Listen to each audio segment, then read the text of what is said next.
Should be another outstanding meet. How many sites did we have this morning? 8 sites, and I'm sure we had well over 2,000 athletes involved. Oh my, that's the biggest meet in the world's history. No question.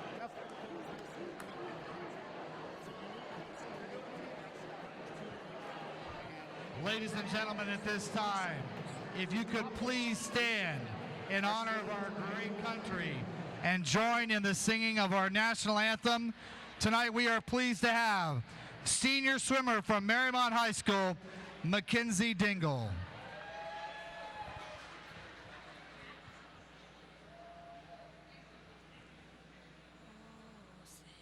Can you see by the dawn's early light what so proudly we hailed at the twilight's last gleaming, whose broad stripes and bright stars through the perilous fight o'er the ramparts we watched were so gallantly streamed, and the rocket's red glare, the bombs bursting in air, gave proof through the night that our flag was still there.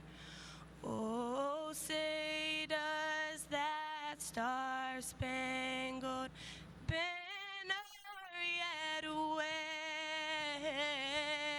wave o'er the land of the free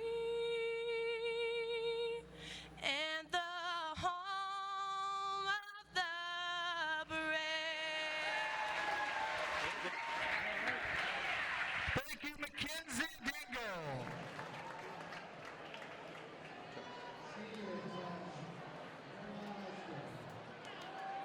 Have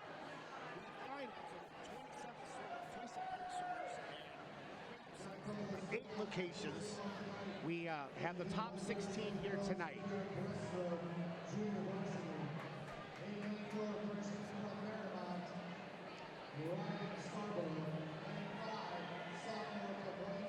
So first of all, we have a little matter of housekeeping to keep up with, to clean up here at the meeting. We have some swim-offs. There were ties for either 16th or 8th position at different sites, so they couldn't be resolved at the sites. So before the meet starts, we're gonna see who we'll see again. This is for 16th place in the girls' 50-yard breaststroke. Swimming in lane 3 is Catherine Geary. Lane 4 is Ryan Seaborough. And lane 5, Sabrina Ball. Looks like someone's not here. Looks like just Scarborough and Ball. Very tight. Well, these athletes tied exactly this morning, and we'll see who gets the victory here this evening. They're 3/100 separated. Scarborough. So we will see Ryan Scarborough later tonight in that 16th position. Next swim off is for the boys 50 breaststroke. First we have lane 4, Sam Fallon of St. Xavier. Lane 5, Eric Gunther of St. Xavier. Gunther. As in Paul Gunther. Yes. And Mike, we have some sound coming through our headsets. And here we have our swim off, 2 St. Xavier swimmers who tied this morning. Looks like Fallon got the early lead. First alternate.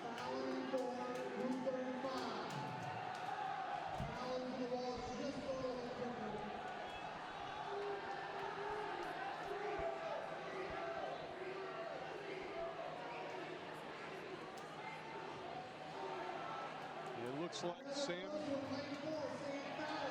Fallon got the victory.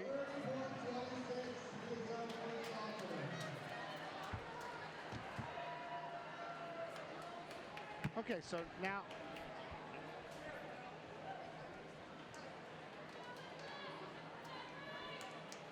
Okay.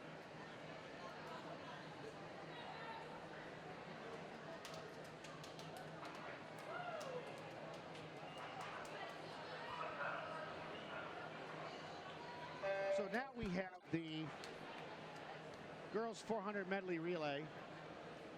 Now, this is the first official event of the evening. And this event is a non-high school event. This is a collegiate event, 400 medley relay. In high school, we swim the 200 medley. So it's an opportunity for the athletes to swim 100 of each stroke, back, breast, fly, and free. And we will have our consolation final. These qualified this morning. Some of the girls getting excited with a hoop and a yell. So swimming in lane 1 will be Walnut Hills, lane 2 Versailles, lane 3 Sycamore, lane 4 Centerville, lane 5 Indian Hill, lane 6 Springboro, lane 7 Alter, and lane 8 Lakota West. Okay, and so they're waiting now for the starter to signal for the backstrokers to enter the water. I see we now have a new red carpet out behind the blocks. That's a new add-on. Looks good on TV. It does look good. And also provides some good traction for the athletes to stand on so they don't slip.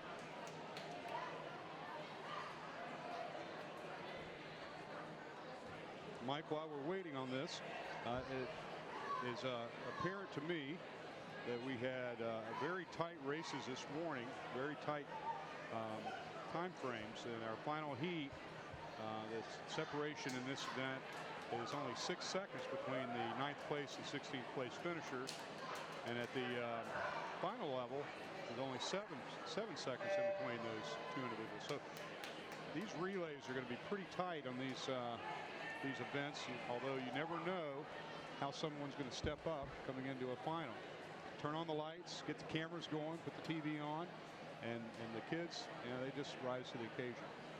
Once again, nearly 2,800 athletes swam this morning. That is a ton of kids. Yes, it is a ton of kids. Not sure what the delay is now, but I guess it looks like a timing system issue getting the starters going. But these kids were up. But one of the great things about this meet is it's so large and it encompasses so much space. One of the worst things about this meet is everyone has to travel a long way. Most of these kids were on a bus between 5 and 5:30 this morning, traveling to their prelim site. They'll be here at about 9 o'clock tonight, and they'll be on that same bus tomorrow morning about 5 to 5:30 a.m. So it is a difficult time. It's a great challenge, a great opportunity, but you really see the mental toughness of a lot of these kids. And these kids are great athletes. I think of them as professional athletes in this sport in a way that, in a sense, obviously they're not paid, but their commitment is the same as at least a college athlete and a highly skilled athlete. And you're going to see some real mental tough athletes tonight. That's right. These athletes have just come off of their holiday training, which is the most challenging part of their training season and year, where they're doing multiple doubles. The coaches know they're out of school, so they take advantage of that opportunity. They take advantage of that opportunity to really get some great training in. So they're going to be a little fatigued at this meet. When they swim in their highest priority meets, they're swimming with what is called a speed suit or a high caliber tech suit.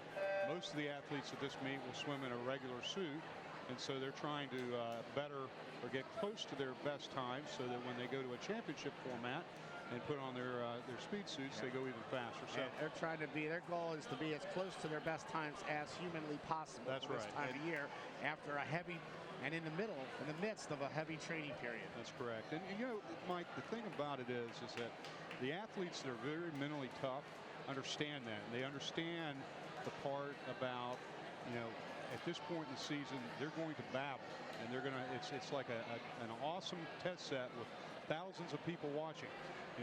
Which makes this another great situation. I mean, we're on the campus of St. Xavier High School at the at Keating Natatorium. And the stands are And packed. maybe we can get a view of the stands. Just look at all this excitement for a regular season high school meet. This is not the state championship. No. It's not even a district No. championship. No. This is a regular season high school meet. And this is one of the reasons why swimming's so strong in Southwest Ohio. These kids are battle tested, and they are given opportunities that high school athletes are not given, even in the rest of the country or across the river. And Kentucky athletes aren't part of this. Right, and you know, the real exciting thing about it is mentally, they think, oh, it's going to be difficult for me to race fast in this fatigue state. If they get around their teammates, they get excited.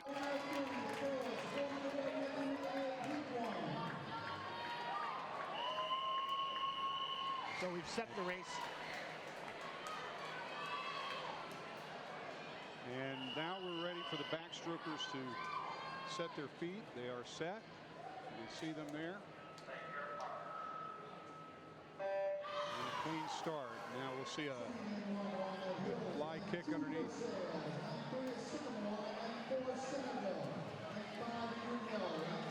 Okay, up in lane 6 at Springboro. Hannah Wiley, she is a state champion in the backstroke.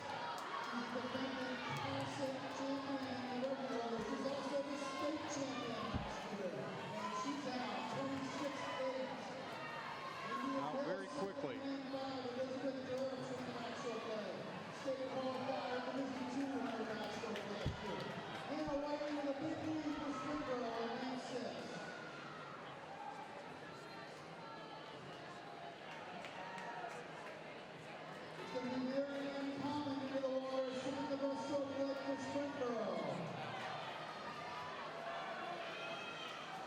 Springboro in a commanding lead with a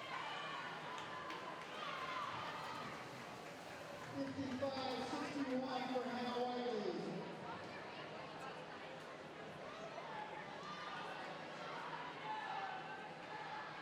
okay, that's Marion Kaufman.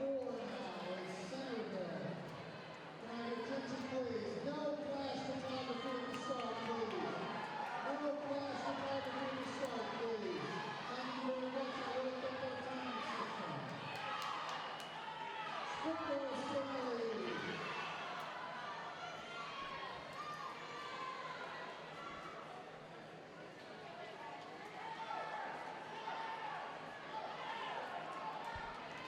Looks like our scoreboard on.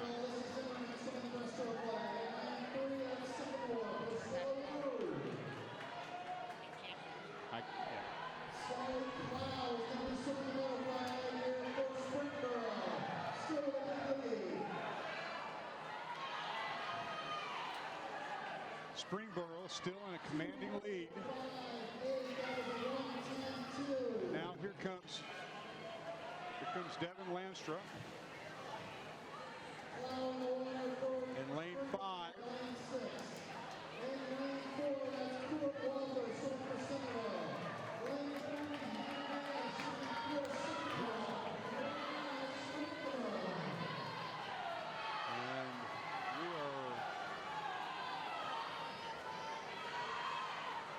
Springboro, from the very get-go, took command of this race. And if their freestyler brings it home, Ashley DePore will be bringing it home, a junior. It's a fairly tight race between Sycamore, Centerville, and Indian Hill for second. And Springboro enters the water. And now we've got the clocks running properly. Centerville now in second in lane 4.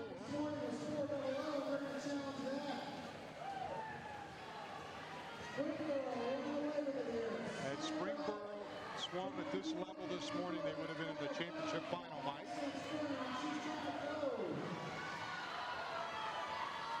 Centerville solidly in second now. The race is for third and fourth. And that's Indian Hill and Sycamore.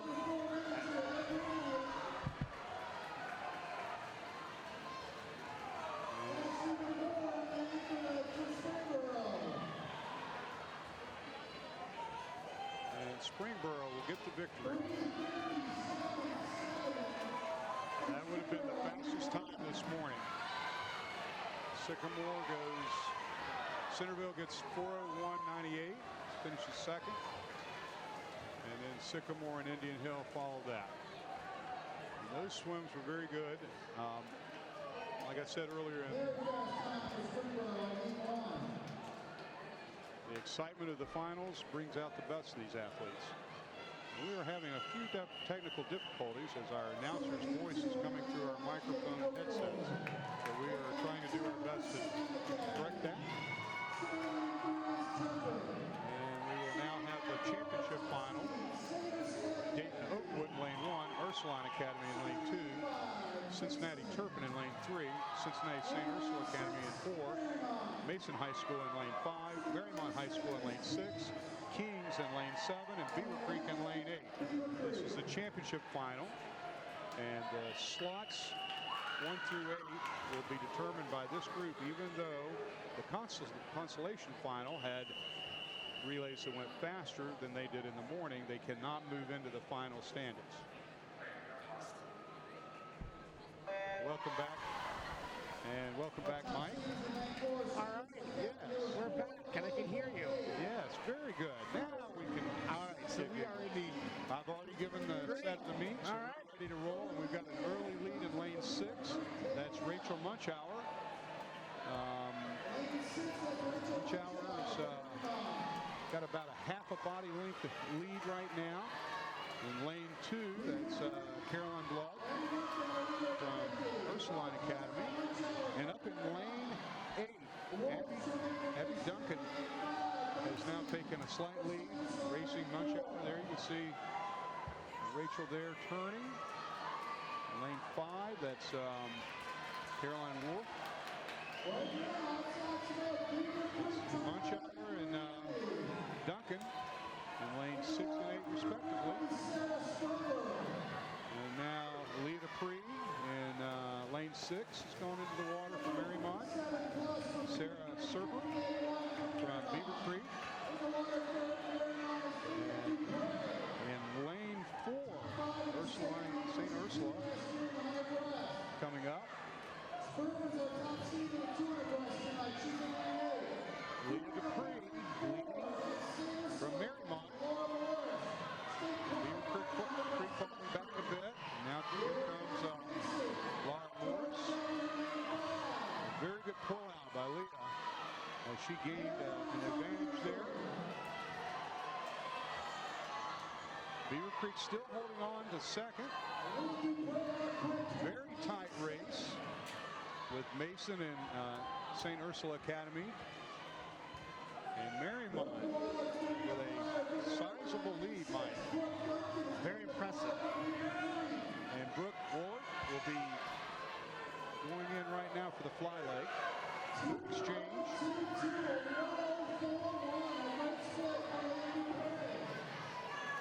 And she looks very strong. Beaver Creek up in lane 8 is second.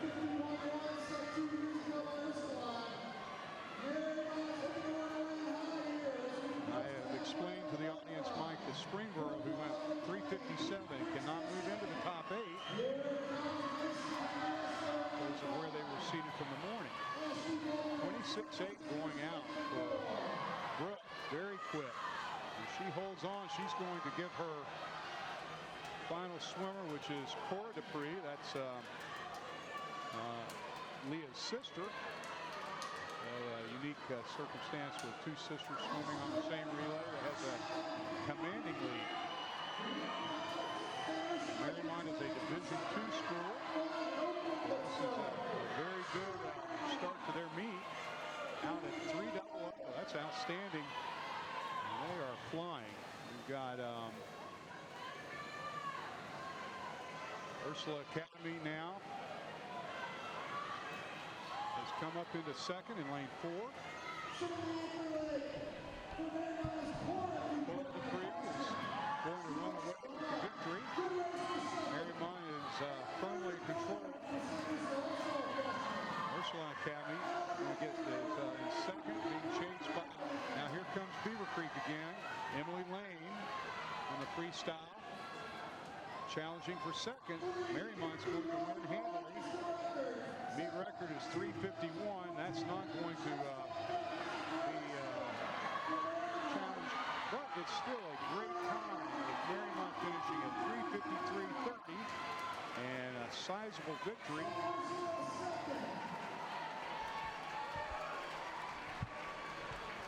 And it looks like St. Ursula finishes second with a 3:59.36, followed by Beaver Creek 3:59.75. So very exciting start to our women's competition. Marymont D2, big statement. Congratulations to the Lady Warriors. That brings us to our first boys event of the evening, the boys 400 medley relay. Swimming in lane 1, Anderson, lane 2, Dayton Oakwood, lane 3, Wyoming, lane 4, Carroll, lane 5, Tippecanoe, lane 6, Madera, lane 7, Turpin, and lane 8, Sycamore. Now to the early lead, it looks like lane 7 and lane 8. Jonathan Erickson from Turpin and Jeho Kyle from Sycamore. Lane 6 right there, Jacob Waters from Madera. Also in the hunt. And Benson, this is where we have a young athlete who's getting a great opportunity tonight. Dion Thornton from Wyoming is filling in for Carson Bird, who unfortunately is suffering from back spasms.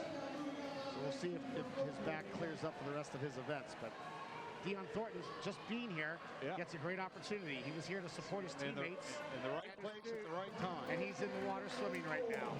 And we That's the first in my 30 years. And Turpin finishes the back leg first, 52.75. Jonathan Erickson, that's a good, the senior, got out to a very good start. Madera now with Alex Fortman, a senior, has pulled up to take the lead.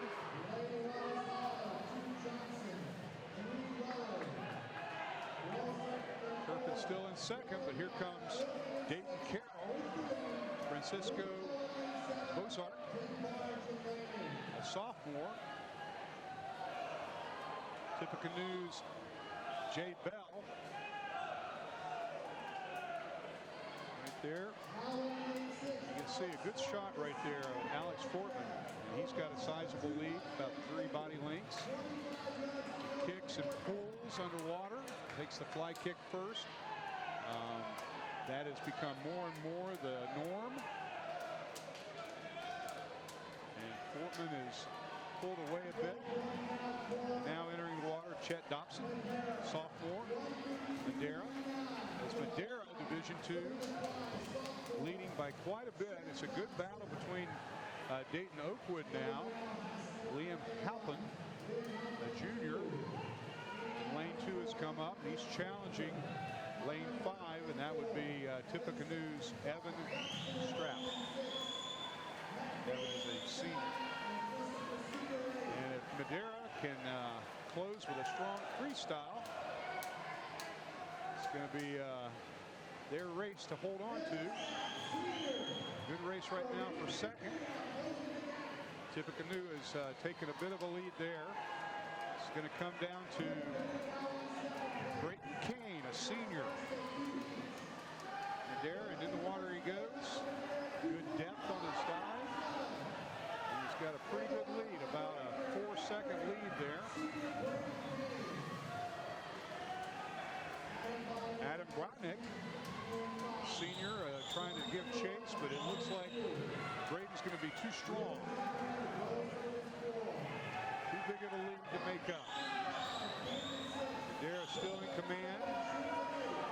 Closed a little bit, about 3.5 seconds behind now. Still in third, that's Dayton Oakwood's Connor Hart. And that looks like our order of finish, although Connor trying to get up for second. Madera will win this race. They're going to crush the time they did this morning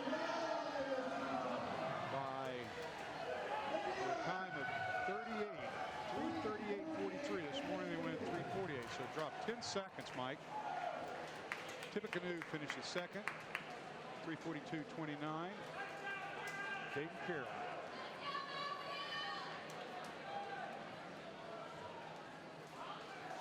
Okay, And now that we're on brings to the, us to the A final, which we'll see Mason swimming in lane 1, Walnut Hills in lane 2, Seven Hills lane 3, St. Xavier lane 4, Centerville lane 5, Moeller lane 6, Springboro lane 7, and Bellbrook lane 8. this morning, Xavier had a time of 3:26.71. That is under the classic record. There's a prelim time count. I bet it does. We're going to find out if they go even faster tonight. Just beat it tonight. Yes, they will. This is one of the more loaded Xavier teams that I've seen in my 30 years of doing this. Mike, this is our 20 year of commentating together, this high school classic. It's sort of a milestone. Exciting to see such a great race. Very tight backstroke race. Looks like Cooper Hodge has a slight lead out in 24-3. Xavier's Justin Grinder right there with him. Lane 3, that's Matthew Marquardt from Seven Hills. Dylan Curtis is also in the hunt. Very tight. Looks like Moeller has a slight edge. Here comes Xavier. And Cooper Hodge's time of 50.18 gets the early lead. St. Xavier's second.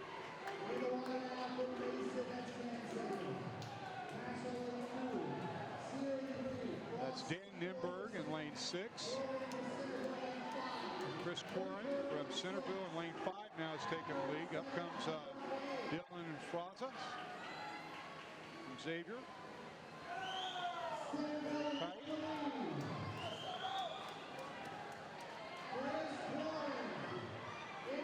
Chris Quarren from senior from Centerville holding the lead. Xavier Moeller, Seven Hills right there. Now trying to come up a bit is Springboro, Zach Becker. Now we've got Luke Sabotsky from Xavier has gone into the water. It's very tight.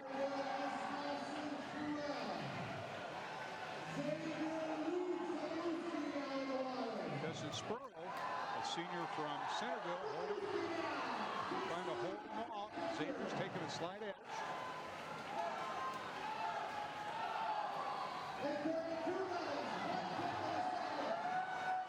And did a great job. Luke did a great job coming off that wall. His underwater is outstanding. So Xavier now has about a half a body length over Centerville. Seven Hills is in third currently. Henry Marquardt.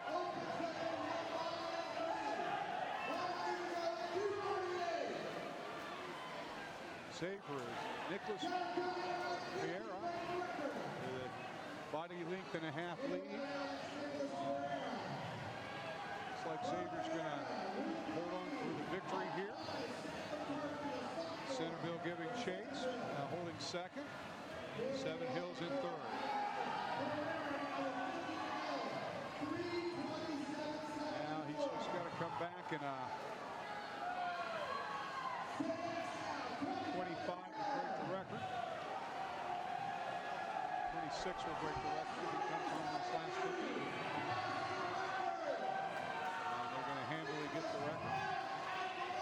The time of 3:24.76. That breaks the record of 3:27 set in 2003 by Kip Fritz, Jared Wagner, Peter Brothers, and Kyle Ransom. So that's a very good group that they defeated. Centerville finishes second with a time of 3:28.51. In third place, Seven Hills, Division II school, finishes third with a time of 3:29.64.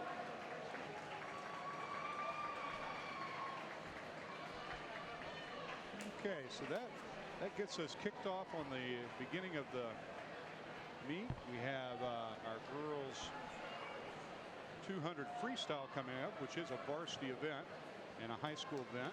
And you see they're getting set here.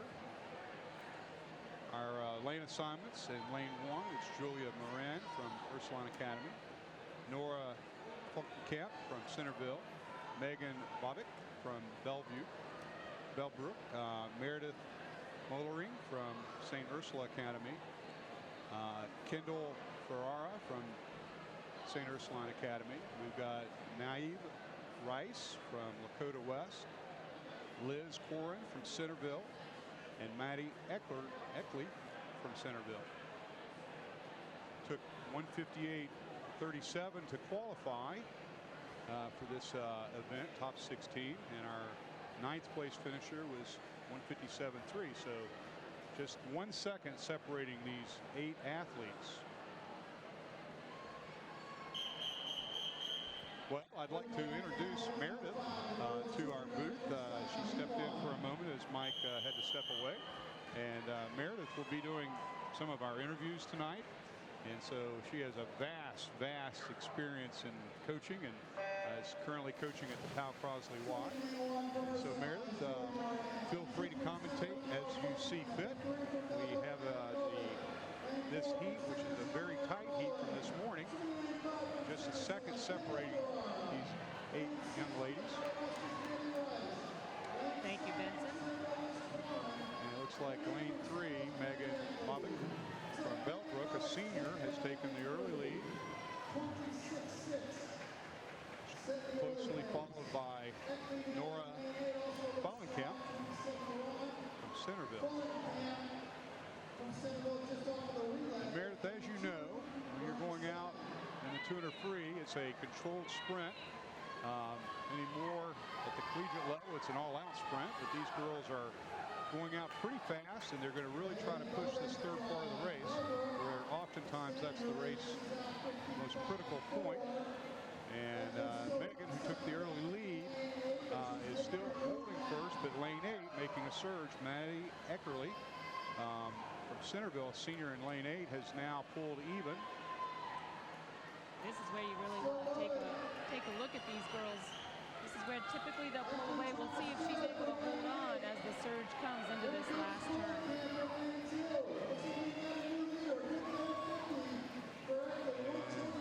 It looks like lane 8 has taken a slight advantage. Maddie, senior from Centerville. Now we've got a race for second in lanes 2 and 3. Norma and Megan, Centerville and Bellbrook, both out of the Dayton area. And lane 6 Outside coming up. lane 6 trying to come up, but it looks like lane 8 is going to hold on for the. Well, it's hard to tell from this end. Yeah, I believe lane 8 is going to get the victory.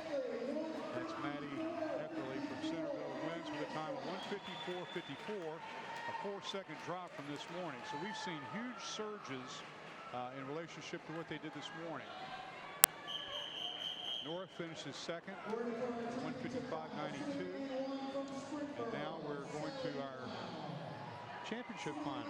Would you like to do the honors and set that lane? Absolutely. Okay, there you go. In lane 1, we have Sally Cloud, Sally Cloud, yes. Springboro. Lane 2 is Isabella Gable from Greenville. Lane 3, Madeline Schaefer from Springfield. Lane 4, our top seed going into tonight is Ashley Volkerding from St. Ursula. Her teammate, Molly Zilch, is in lane 5. Megan Sichterman from Kings, lane 6. Lane 7, Raleigh Grinder from Ursuline. And Gabby Miranelli rounds out the field in lane 8 from Mason. Well done.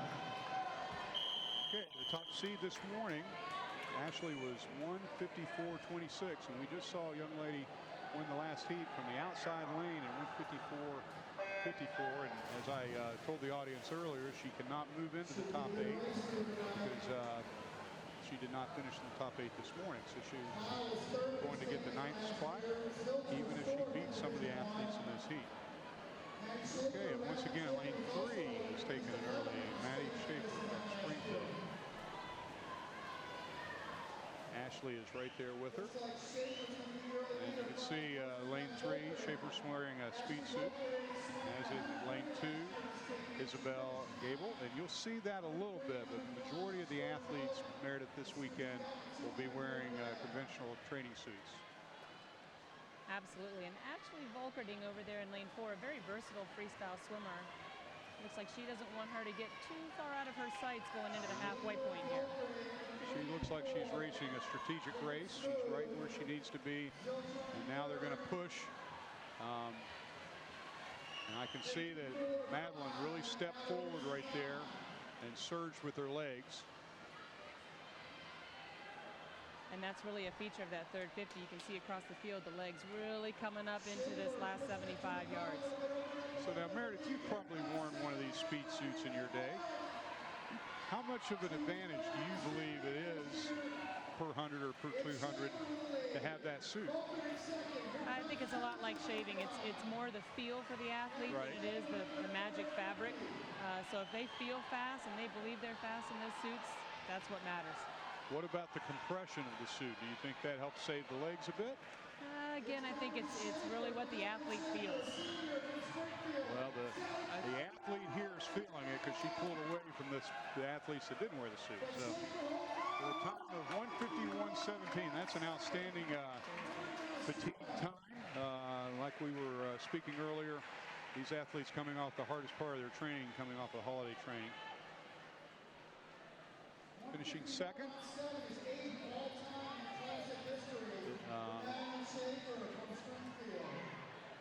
Isabel Gable. That's not Sally Clow up there. yeah, lane Sally two, Culp. second. Yes. 152.70. So those were some great performances.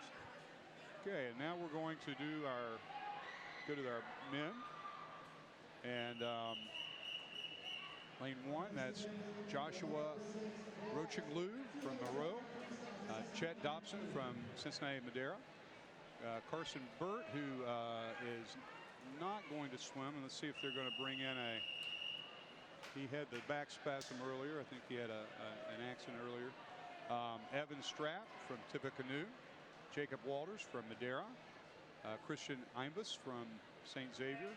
And Dylan Curtis from Centerville, senior.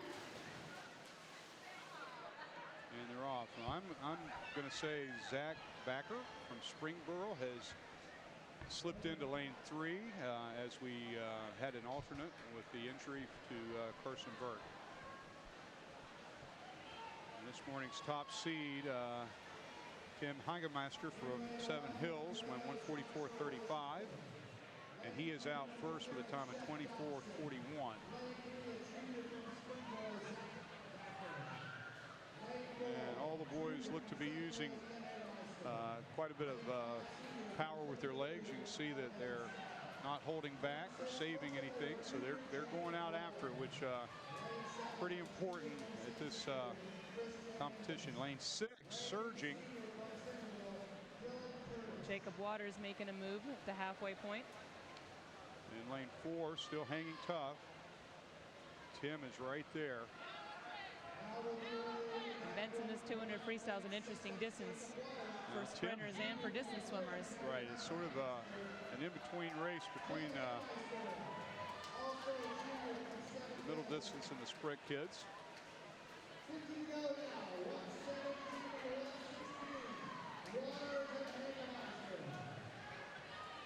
And lane 6, well, it's Walters. He's still hanging tough. Hagemeister right there as well. Evan Strapp from Tippecanoe in the middle there. In lane 2 also coming up. That's Chet Dobson from Madera. And getting the victory, and he really won that race coming off the 100, was Jacob Walters. Walters went a 142.85, a 4-second drop from this morning. That would have placed him third this morning. Like I said, you got to do it in the morning to get a chance to come back and do it at night. Okay, in our final, we have Tommy Cope in lane 1 from Padella Butler. We have Charles Leapson from St. Xavier. Joshua McDonald from Lakota East. Matt Slavey from St. Xavier. Lane 5 is Cody Bybee from Bellbrook. Grant House in lane 6. And Gordon Wheeler from St. Xavier also in lane 7. And Joel Thatcher from Mesa, a senior, in lane 8. Looks like we're ready for an interview.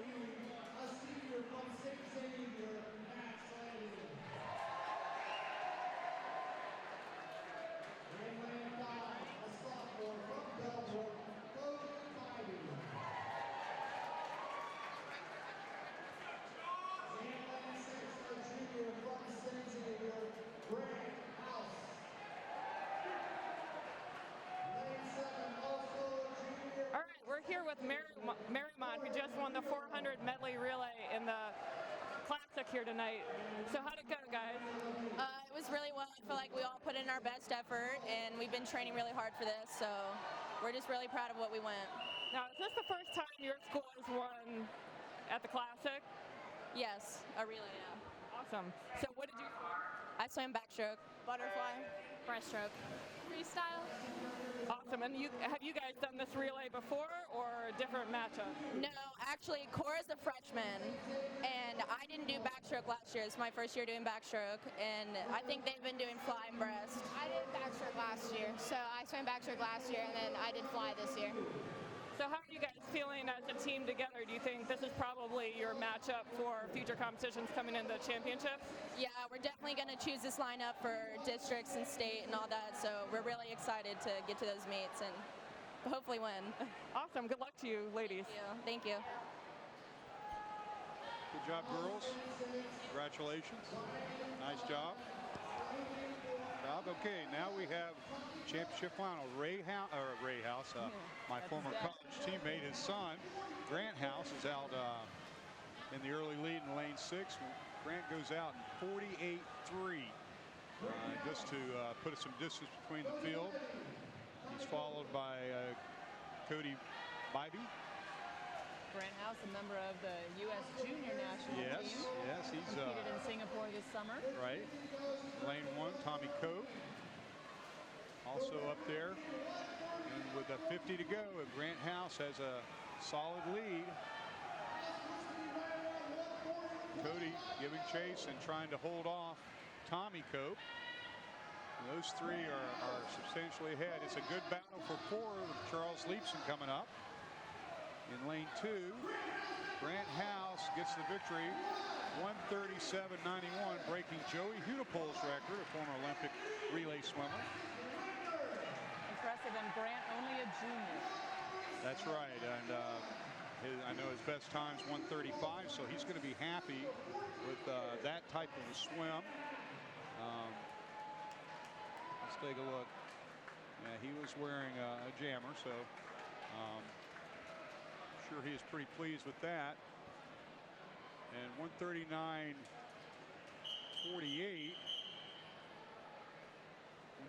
139.48 just off the record was Cody Bybee, and then 140. 140.35. And that was Tommy Cope, also a great swim. All those boys had huge drops from what they did this morning. And now we're going to the varsity 400 IM. Now this is a non-high school event. This is a collegiate event, and this particular event is a time final. So you've got the first heat, and we'll set that. It's Mara Rhodes from Dayton Oakwood, Sydney Sparks from Centerville, lane 3, Blair Keene from Springfield, Laramie Reed from Springfield Northeast, Allie Trotter from Coleraine, sophomore, Kirsten Cassidy from Waynesville, Frances Leary from Ursuline Academy, and Allie Wheeler, freshman from Ursuline Academy. Now these athletes have submitted times which place them in the top 16, and the athletes that swam this morning have a chance to move up into those positions if they defeat them.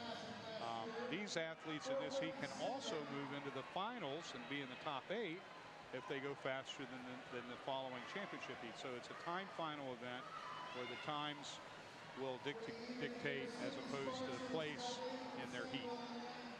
And out in the early lead, that's in lane 4, Laramie Reed. Springfield North, a sophomore, has the early lead. You can see a lot of changes in our in this race based on whose strokes are good at what time.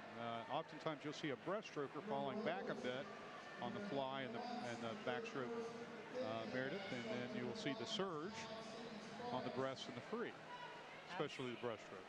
Absolutely. This is really one of the more entertaining events in swimming because of that fact, Benson. And in fact, there are even some swimmers who might not be stellar at any one of the strokes, but can sure put all 4 of them together in a very strong way, and you'll see them really command the race in a more even way. Well, Meredith, talk on on the transitions of transitioning from fly to back to breast to free. What are the athletes trying to do when they're changing strokes, using different muscles, things of that nature? Well, as you move, depending on what their strength is, which stroke is their strength, generally in this event, you're going to want to use your strengths and work your weaknesses to try to even that out. And so transitioning from one stroke to the next, you want to make that transition as quickly as you can, as cleanly as you can, and get into your tempo, in your race tempo, as quickly as you can in order to stay in the race. And now you see that lane 2, Sydney Sparks, a pretty good breaststroker, has taken the lead. And in lane 5, also with a good strong breaststroke, Kirsten Cassidy from Waynesville is coming up a little bit. So you can see the breaststrokers starting to pull up a bit. And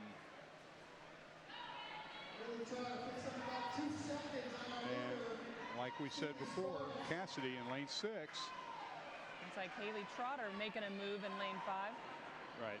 Now, you know, that's who I was looking at. Haley Trotter. And Haley is a good example of one of those athletes who isn't a standout in any one of the strokes, but puts them together really well for an IM.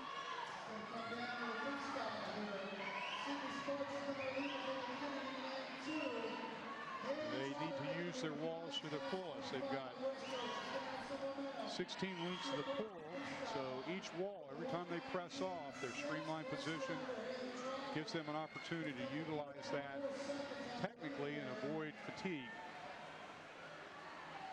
And Haley is holding a slight lead, followed by Sydney Sparks from Centerville.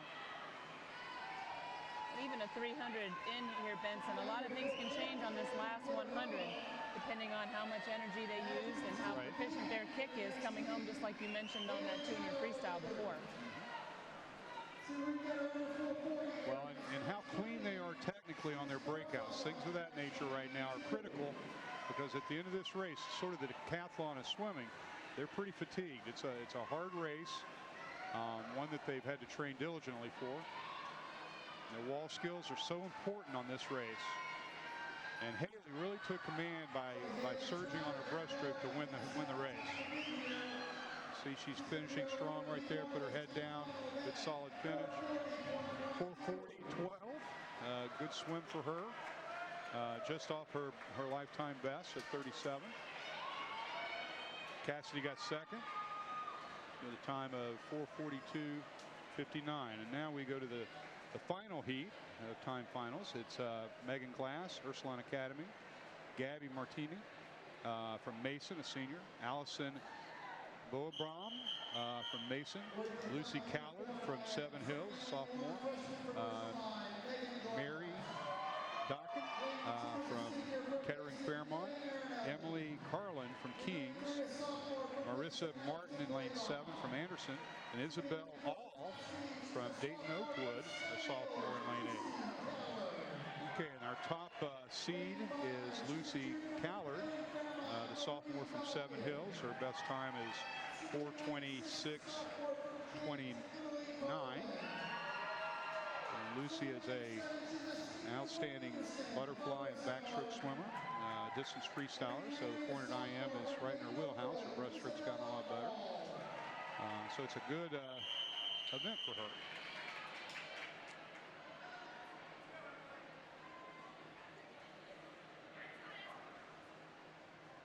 And they're off. Clean start. Lane 2 had a great jump. That's Gabby Martini. Martinelli, I should say. Butchering her name. Sorry about that. And a very even across the line. Callard with a slight lead. Marie Docken from Kettering right there. Lucy's out in 28.6.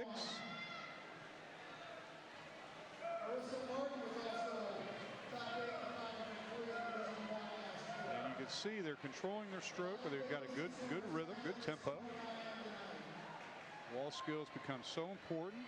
Good extension off the walls, clean breakouts. No one really really wants to make a real sprint here. Saving your energy on the fly is essential in this race. Even though they look smooth, they're going pretty fast. They're out in double O, which is a good solid first 100. And now they're transitioning into the backstroke.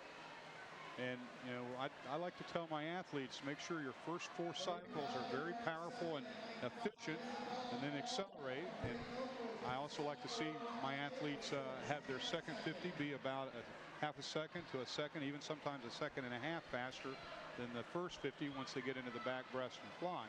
So breaststroke's the hardest one to descend, or negative split on that stroke. And Lucy now has opened up her lead a bit.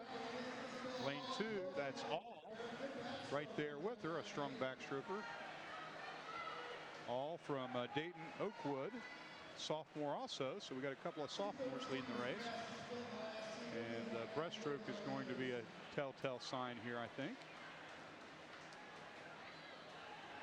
And oftentimes you'll see your back and flyers leading, and then they've got to really stay composed on breaststroke if it's not their stroke.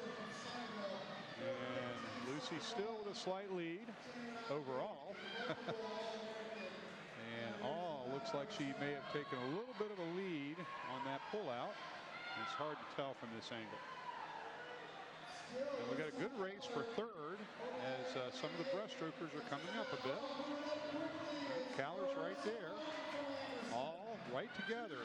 They've got 4 lanes separating, so they probably aren't real aware of where each other is right now. Looks like Lucy has pulled out a little bit on the breaststroke. All dropping back into the pack, but here comes lane 7. Marissa Martin from Anderson has come up. And Callard with very powerful pullouts has extended her lead a bit. All's hanging in there up in lane 8. You'll see at the bottom of your screen, sort of hard to see. Marissa Martin coming up, trying to challenge for second. And Callard expanding her lead. Good battle for second at the bottom of our screen. Looks like we're going to have a tight freestyle leg here, especially vying for that second, third, fourth spot. Right. Caller's in command. She's a pretty strong closer as far as having the distance background. It's going to be a good race at up in lane 7 and 8 for second. All holding the lead over Martin. Callard looks like she's going to win handily. Good battle for fourth and fifth. That's lane 3. Allison Vobrom from Mason, a sophomore. Callard really pulling away now, surging. Look at the power of her kick. It's a great race for second in lane, the bottom of the screen, in lane 7 and 8. Marissa Martin, Isabel Hall battling for second. Callard's got about a 6 body length lead now coming up.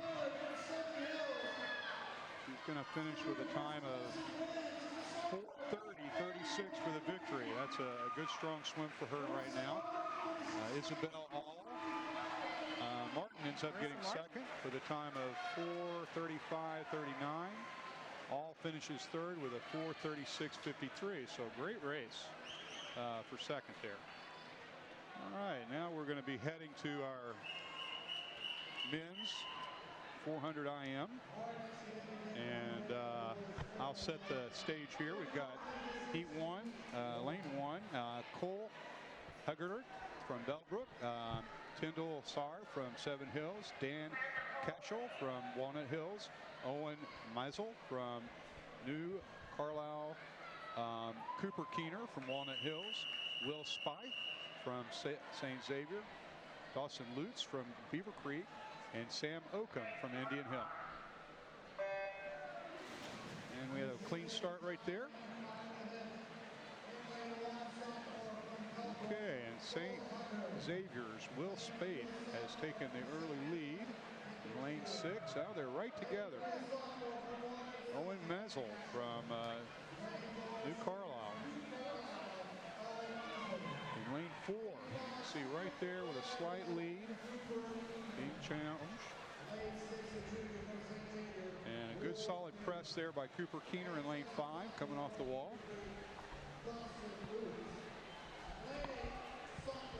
Cooper Keener is a backstroker, so he's going to try to make a move on the next leg. Owen Maisel, lane 4, holding the lead. Will Spaeth from Xavier in second. Out 56-66.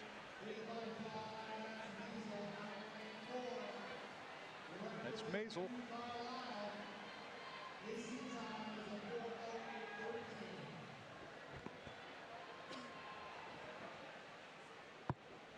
And now Cooper Keener is pulled into second with his backstroke strength.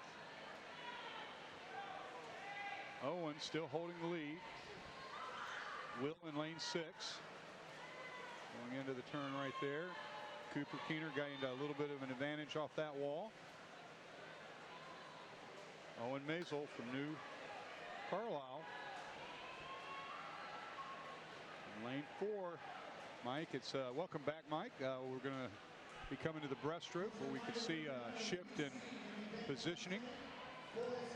Had some great 400 IMs while you were headed out. Meredith filled in admirably. I'm sure she did. Did a great job. Yes. Had to. All right, we have a great transition there by Owen. He did his back-to-breast crossover turn, gained a little bit of an advantage. Cooper Keener, looks like we had a disqualification. Official has raised her hand in lane 2, so saw something that maybe was off a little bit. It's a potential disqualification. Potential, if it holds. I'll have to talk to the referee.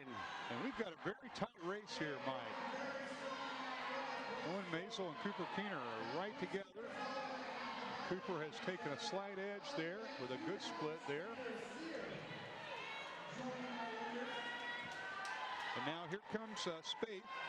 Will Spaeth from St. Xavier. We've got a virtual three-way tie now going into the last length of breaststroke.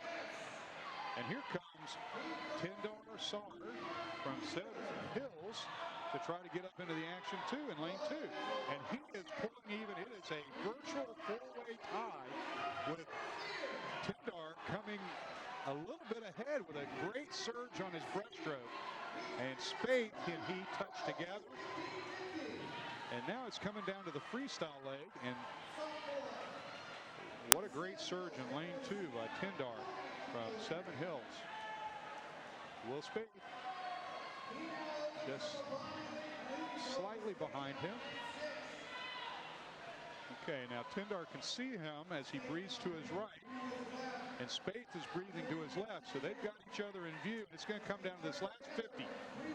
Tindar had a great breakout right there and a good extension off that wall. Now Spaeth is surging. He's got his eyes looking the other direction, but he took a breath to see. They touched even at the last lap. And here it comes. Both boys battling. And Tindar gets the win in lane 2 with a time of 4:12.77. That is a 7-second drop from his previous best time, if that was actually his best time on the sheet. Spaeth finishes with a 4:12.97, a good swim. And in third, that would be Owen Maisel with a time of 4:14.10. And now we're to the final heat of this time final, Mike. And that would be swimming in lane 1, Miles Keener. Lane 2, Sam McCarthy. Lane 3, Hassler Carroll. Lane 4, Eric Knowles. Lane 5, Nicholas Pereira. Lane 6, Cooper Hodge. Lane 7, Patrick Butkovic. And lane 8, Austin Spriel. All right, Brent Hitchcock holds the record with a time of 3:57, set in 2008. We'll see if any of these gentlemen can challenge. Eric Knowles' time of 3:51 is well under that, as is Nicholas Era. Cooper Hodge 401. They all should challenge. Also Hessler Carroll at 358. So certainly some athletes that have an opportunity.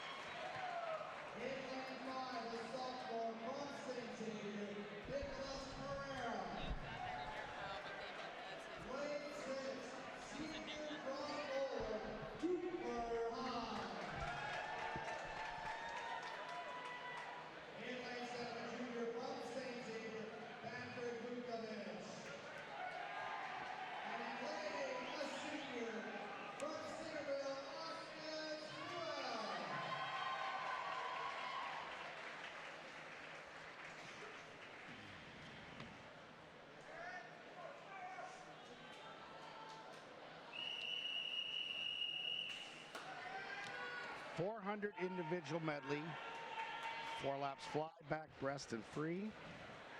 Great event. Not part of the regular high school order, but a great event indeed. A great opportunity for these athletes to showcase their prowess in what is a collegiate event. College coaches certainly pay attention to this meet and watch how the kids swim in a fatigue state.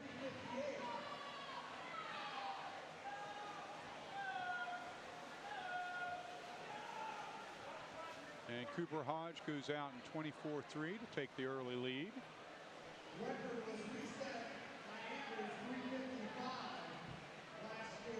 Eric Knowles is in second from Xenia Christian. And looks like he's pulled up a bit. Hessler Carroll also right there in the yellow cap. Hodge touches in 53.3. Very strong backstroker, breaststroker. He's good position right there. Lane 4, Eric Knowles.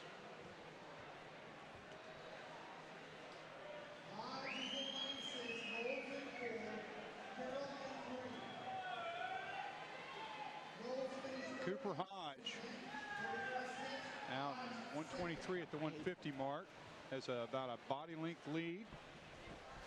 Eric is in second, lane 5, followed by Hessler. Up in lane 7, Patrick Petkovic. Savior, a junior. Cooper Hodge going into the breaststroke length. Touch and go. And all the fellas there. There's a crossover turn executed in lane 5 by Nicholas. Hodge has got a substantial lead right here. His first 3 strokes are his strength, fly back and breast. So he's going to. He's worked diligently on his freestyle. See how he comes home here. He's got a sizable lead. He's going to. Looks like a race is for second now. It looks like lane 4, Eric Knowles has pulled ahead on the breaststroke leg. Hessler is right there on his hip. Nicholas is in. Oh, now we've got Patrick in lane 7 has come up to take over 4th place. Hodge in command of the race. Right there you can see his breaststroke, the yellow cap, closest to us there. And he goes into the freestyle leg with a 58. All he has to do is come back in 59 low, and he's got a shot at breaking this record. He certainly has that chance. And it looks like Knowles is going to finish second, as long as he has good solid walls. And third, that is Hessler Carroll. And Hodge is under the record pace now. He's just got to finish. He's going to break the record by about 2 to 3 seconds here. Hits his wall, so he's got it under control. He needs to finish strong here, and he's got the record. And Eric Knowles is in 4th. And lane 4 is going to finish second. Lane 3, that's Hessler, going to finish second. So there we go. A 3:54. He breaks the record by 3.2 seconds. Great swim for Cooper. Congratulations on that. And then we've got Knowles finishing second at 4:00:90. Hessler Carroll finishes third at 4:03:56. And so a very strong field of 400 IMers there, Mike. Impressive for Cooper. That's a great record. Yes, and then he's been approaching that record for quite some time. And he's really got 3 outstanding strokes with his flyback and breast, and his freestyle is getting stronger every time. So certainly going to be a good collegiate swimmer. He's committed to go to University of Wisconsin, swim for Coach Whitney Height. Whitney Height, and I think that'll be Cooper's going to have some good challenges there. All right, so we have and there's Joe and Jean, Cooper's parents. And some high fives going around. They're happy. Look at smiles all around. All right, Mike. girls 50 freestyle, heat 1, swimming in lane 1, Carolyn Blood. Lane 2, Emily Lane. Lane 3, Juliana Chen. Lane 4, Hannah Whiteley. Lane 5, Mary Fry. Lane 6, Julia Moran. Lane 7, Emma Fortman. And lane 8, Megan Bobick. And a very tight race between lanes 3 and 4. Julia and Hannah. And it looks like lane 3. Juliana Chen from Dayton Oakwood finishes with a time of 24:50. Whiteley gets up for second with a 24:51, and now the championship final. Swimming lane 1, Lexi Fleeman. Lane 2, Priscilla Wu. Lane 3, Olivia Chick. Lane 4, Nora Fullenkamp. Lane 5, Lauren Olson. Lane 6, Abby Essler. Lane 7, Devin Lanstra. And lane 8, Jordan Decker. All right. Start so critical on this particular event. Got to have a great acceleration into your wall at the turn and also finish. So no mistakes can be made on the 50. You want to have your perfect race. Breathing control, also very important. Knowing where you're going to breathe. Take in your oxygen. You can see the athletes shaking out behind the blocks, getting into their focus, going through their pre-race routines. Some stay stoic and still. Some are loosening up a bit, shaking out, pounding on their legs. All different kinds of pre-race routines. And they get their feet established. A clean start. Good breakouts. And up in lane 7, Devin Lanstra had a great start. Lane 4, Nora Fullenkamp has a slight edge. Now in lane 5, Lauren Olson coming up. Lane 4 running away with it. Nora Fullenkamp with a 23:51. Outstanding swim. Unsuited from Centerville. Gets the victory. Lane 2, that was Lauren Olson getting second with a time of 24:28. And Devin Lanstra gets up for third, 24:47. So all very good swims. Okay, boys 50 freestyle. Swimming heat 1, lane 1. Chase Vantelberg. Sydney, lane 2. Jack Van Steenkist. Baden, lane 3. Riley Hinckley, Princeton. Lane 4, Dutch Kip, Oakwood. Lane 5, Alex Rogers, Alter. Lane 6, Alex Wade, St. Xavier. Lane 7, Greg Kalin, freshman from Seven Hills. Yes, and we have an open lane. Lane 8, we have an injury scratch, so right. the event was reseeded. And so do that we have the alternate here? Yes. And that would be Joseph Pullman from Beaver Creek. He'll swim in lane 8. Means that Will McCullough of Moeller moves from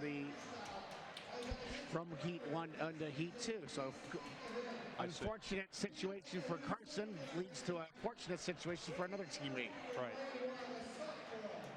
Club teammate, that is.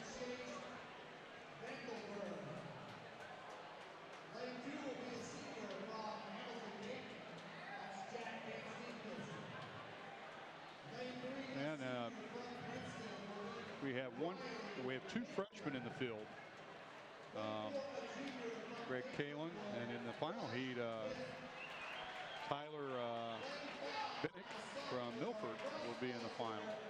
So pretty good accomplishment for a freshman. Usually this event is loaded with upperclassmen, bigger, stronger fellows, had a little more time to mature.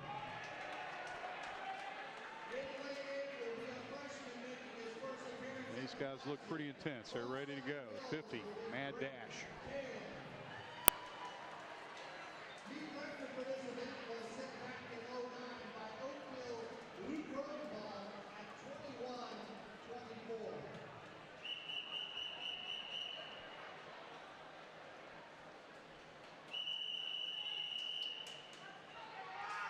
Mike, the start is so critical. The balance on the block, how they establish their setup. Oh, we got an early beep. That's, the boys just need to relax now. Regain their composure. Give them a little bit of a break here. All right, they're going to reset.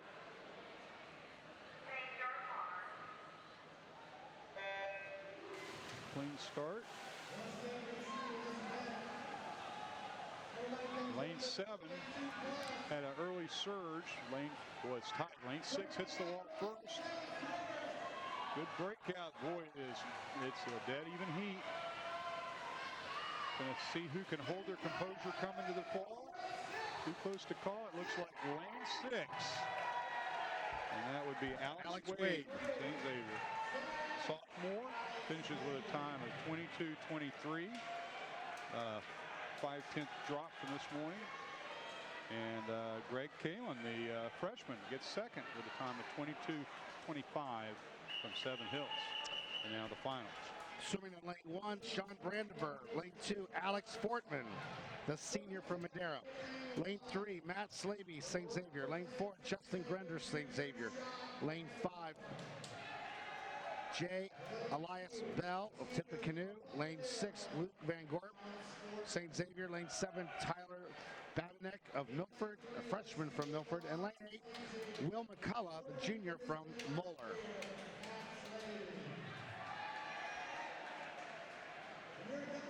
Top seed this morning, Justin Grinder with a 21:25, sophomore, St. Xavier.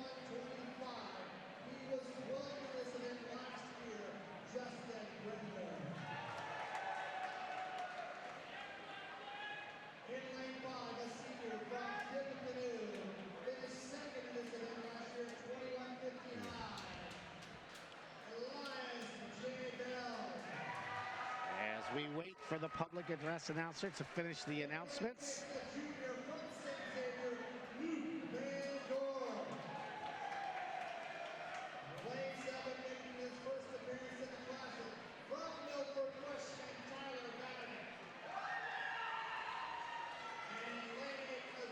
From Moeller, Will McCullough. Okay, now we're set.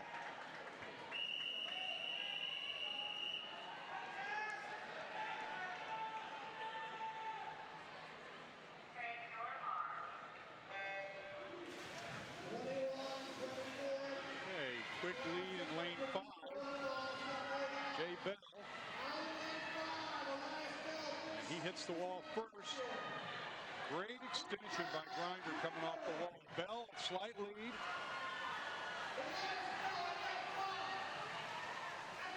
And Bell gets the victory with a time of 21:19. Grinder finished second, 21:35. And then third, that is Alex Fortman from Madera, a senior, with a time of 21:69. A very good race there. The 21:19 Mike, a new meet record. Luke Rodenbach from 2009. That's a great job for Jay Bell. Congratulations, 21:19. Had a couple of records back to back now. Girls 100 butterfly, swimming in heat 1, lane 1, Gail Workman. Lane 2, Isabella All. Lane 3, Abby Duncan. Lane 4, Shannon Jelly. Lane 5, Sarah Grace Smith, freshman from Walnut Hills. Lane 7, Jessica Rupp. Lane 8, Pruitt Walther.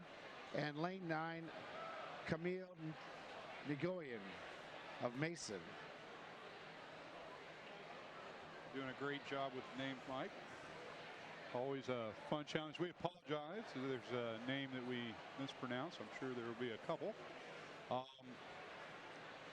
We had one athlete that was in this heat with 59.64, broke the minute barrier, and the rest of the athletes are 00101, so a tight heat. There's a good shot of Renee Cantino, the Turpin coach. Some Walnut Hills coaches. As we look around here at the various sites as we get ready for this 100 butterfly.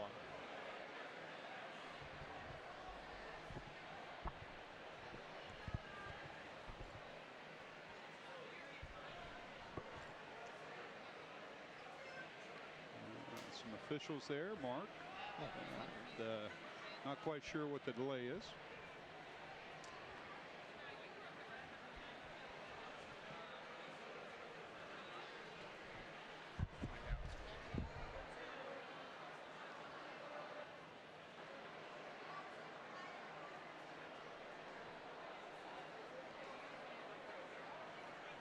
Okay.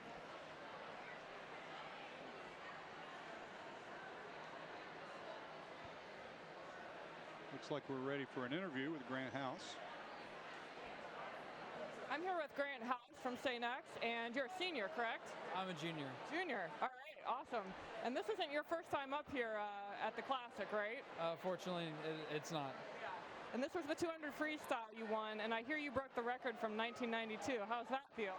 It's pretty nice. I've been eyeing a little bit faster record for the state, but this one's nice.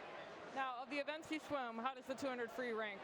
It's probably my number one. I'd say it's the one I put a lot of focus on and kind of keep close to my heart. So it's my favorite event, and I'd say it's my best event.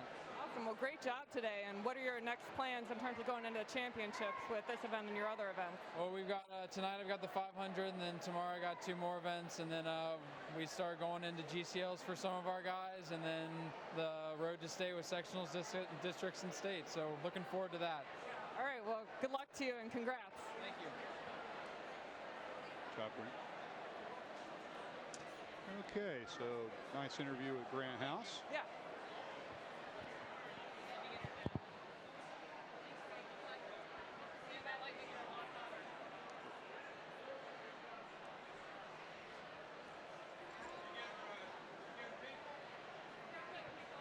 Okay, and we've got a little break here as we get ready to set for the. So officially, Benson, there was a request for a 5-minute break, and it's been granted. How about now, that? I don't know why. In all the years, we've never had a break at finals, but that is officially it. We're in a 5-minute break. So probably about 3 minutes into that 5-minute break. Right. So we probably have 2 minutes. Okay. Gave us a chance to talk to Grant House Yes. and get an interview in. Yeah. We don't have. I don't think we have an interview, so we'll just No. go. So let's just give it the proverbial. We'll be back right after this. There we go. This is what matters. This is beyond X's and O's. This is the difference mutual respect makes. This is what character looks like. This is what defines us in Ohio. This is sportsmanship. School sports, it's not the outcome that matters most, but the way the games are played. This message presented by the Ohio High School Athletic Association and the Ohio Interscholastic Athletic Administrators Association. And we're back for the girls 100 butterfly. And let's just set the field again one more time.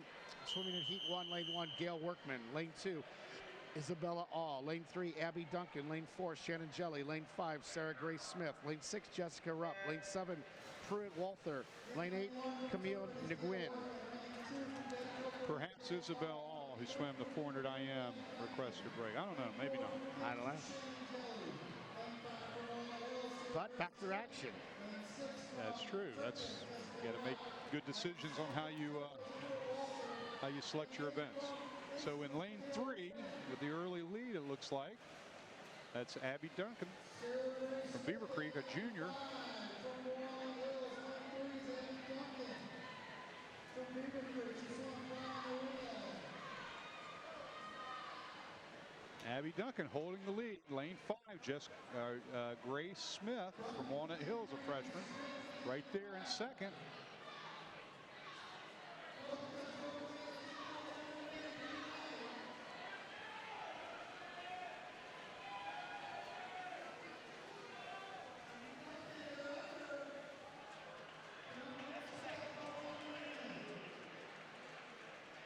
Okay, and so the victory goes to Abby Duncan, Beaver Creek, 59-38. And Grace Smith finishes second with 59-56. We're here with Nora Follenkamp from Centerville, the winner and new meet record holder in the 50 freestyle. Nora, congratulations. Did you set out to break the meet record, or did it just kind of happen? It just kind of happened. It actually went a lot better than I thought it was going to, and it was all very exciting. Great, 23:52 is a fantastic time. How does that stack up for you this season? It's actually only 2/10 off my best time, so it's really well. It's really good. Great, and your goal for the remainder of the season is? To break a 23 and go a 22, so very close. Good luck to you. Thank you. And now we have heat 2 of the girls 100 butterfly. Swimming in lane 1, Megan Glass. Lane 2, Ashley Volkerdine.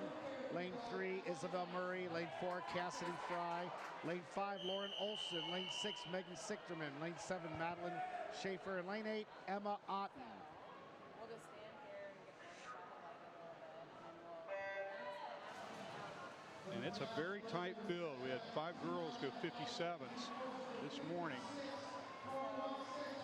Lane 8 took out a very quick first 25. That's Madeline Schaefer from Springfield. Very tight field. This second wall is going to play a big factor. See who comes off this wall well. Schaefer out very quick. 26:31, trying to steal the show. She's doing it. We'll see if she can hold on. She's got her speed suit on. The girls are unsuited, well, so to speak. Schaefer with a commanding lead. It's a battle for second. Schaefer holding on is going to get the victory with a time of 55:60. 55:60, breaking the record. Finishing second, that's Fry, Cassidy Fry, with a time of 57:34. And so Jenny Forster had the record at 56:16. That's one of the first records that she has many of that has been broken. I'm not sure she's had a record broken to this point. Lucy Callard from Seven Hills is our winner of the 400 IM. Lucy, this is an interesting event to have in a high school meet. How do you feel about it? Yeah, I really like distance, so it's really nice to get a chance to swim the longer events at the Classic. Fantastic. What's your favorite thing about the 400 IM versus other distance events that you swim? It's really a great opportunity to test your strength because you have to go all 4 strokes, so it's really kind of the ultimate race. And how does that time stack up for you? I was a little bit off my best time, but where I am right now in my training, I'm pretty happy with the time. Great. It's been a good Christmas training period? Yeah, it's hard, but it's been good. Fantastic. Congratulations and good luck the rest of the way. Thanks. Great job, Lucy. All right. Good interview there with Lucy Callard. Now I see why we had the break. Jay Bell, winner of the 50 free, is in heat 1 of the boys butterfly. I'm sure that was the request. Yes, well.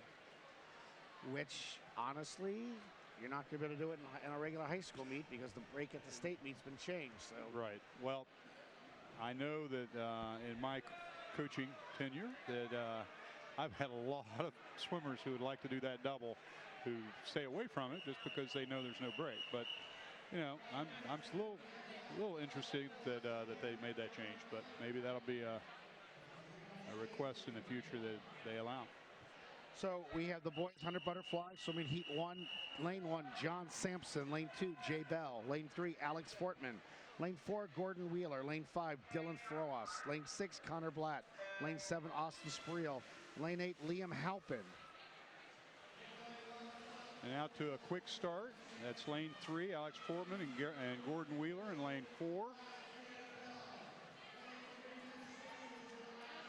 Lane 5, Dylan Forrest is there. Lane 3, Alex Portman, followed closely by Wheeler.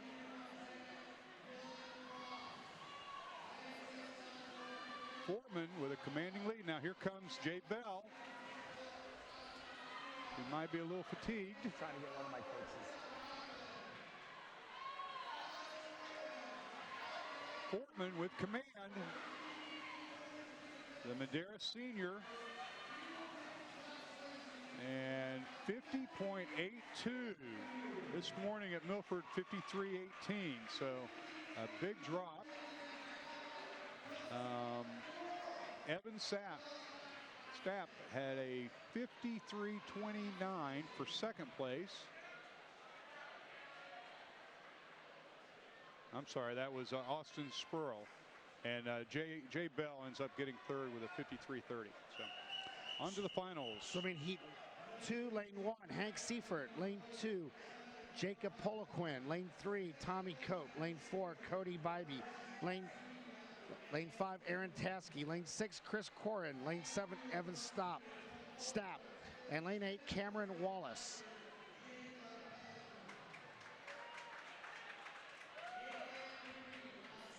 Top time, Cody Bybee from Bellbrook, 50.68.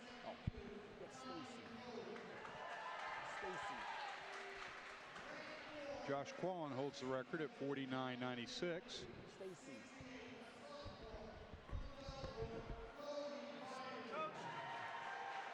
There were no freshmen in the top 16 of this event. It's a very senior, junior laden event.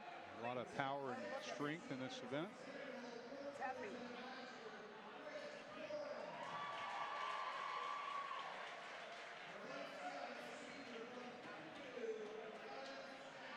As we await the announcer to finish up introductions here. Let's get a good view there of Keating Auditorium. You can see the house is packed. Great crowd tonight. Very enthusiastic.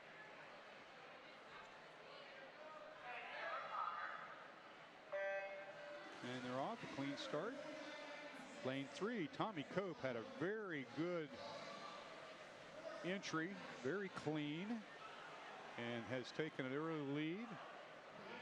Cody is right there with them, and you can see them working their underwaters right there. The butterfly kick on their stomach underwater is becoming much more of a weapon. Seen it utilized a lot in backstroke and in fly, and now in freestyle it's becoming much more prevalent to hold that 15-meter mark. And it's a very close race between Tommy and Cody right there in lanes 3 and 4 respectively. And now it looks like Cody's pulled away a little bit. And he's got the touch. He gets the win at 49.91 and another meet record, Mike.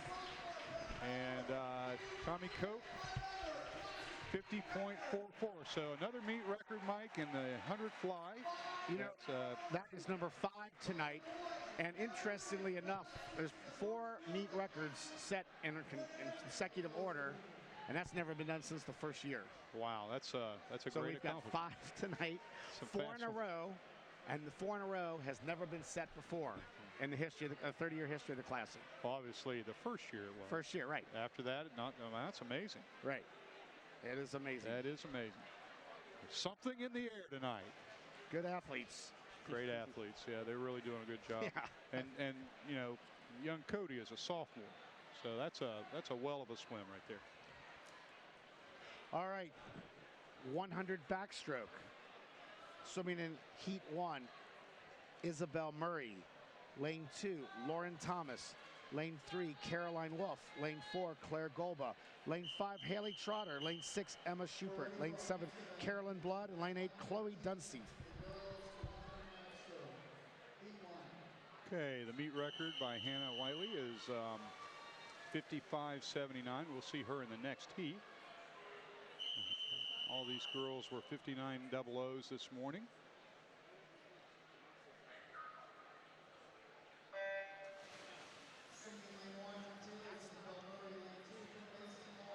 And it looked like a good breakout by Caroline Blood in lane 7, but now Emma Schubert out of Seven Hills, a freshman. Looks like she's taken the early lead. And very nice underwater right there, held together with her fly kick, and you can see she's got about a half a body, three-quarter body lead. She comes in, does a good job transitioning from her back to her stomach, really pumping her legs. She's wearing a speed suit, so she's out there very nicely. Lane 6, we see lane 5, Hallie Trotter coming up, Coleraine. Haley Trotter. Haley.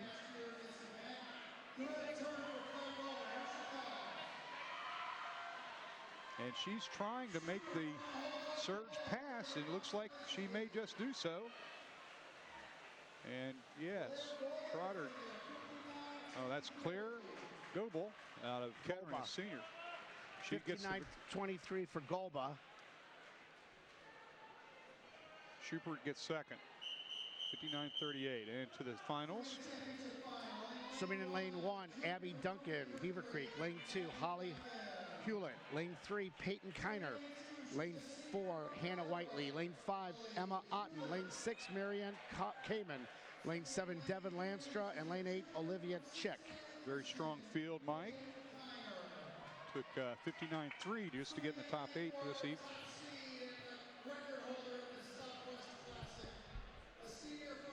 Okay, and I believe Miss Whiteley has, I'm not sure she broke the record as a sophomore or not, but I know she broke it. I think she may have broken it back-to-back years. And let's see if she can finish out her senior year and drop her time a little bit more.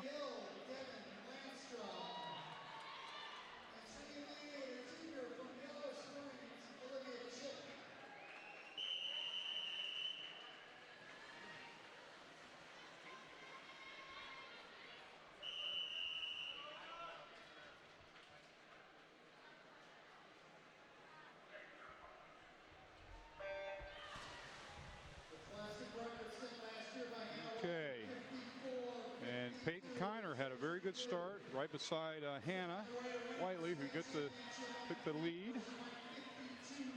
Very explosive. Whiteley with a commanding lead now, about a body length ahead. Kiner and Kamen from Springville in lane 6, battling for second, and up in lane 1, Abby Duncan. Whiteley out in 26-2, so she can come back in 29 low. She could have a chance to break her record again. And Peyton right there, pulling up on her, finishing strong, battling, and 54.90, unsuited, breaking the meet record of 55.79. That is a well of a swim. The records falling left and right. Marion Coleman gets second. Record number 6. Kiner 55.83 gets third. That's a great swim for her as well. Wouldn't you agree? Yes, I would. Happy to see it.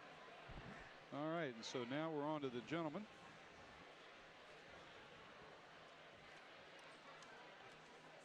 And boys, 100 back. Lane 1, Alex Borchers. Lane 2, Josh Ryan. Lane 3, Jacob Poliquin. Lane 4, Charles Leipson. Lane 5, Jonathan Erickson. Lane 6, Dutch Kip. Lane 7, Cameron Wallace. And lane 8, Kevin Liebold.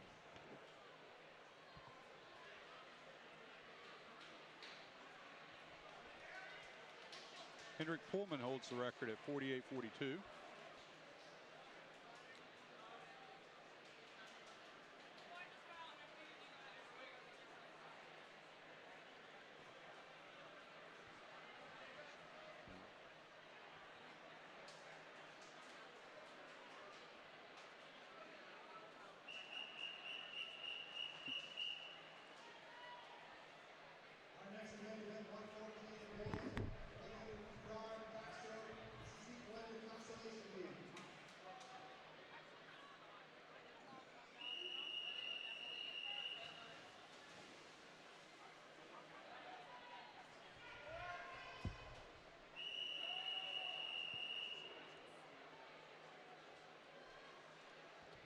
Okay, and they're set.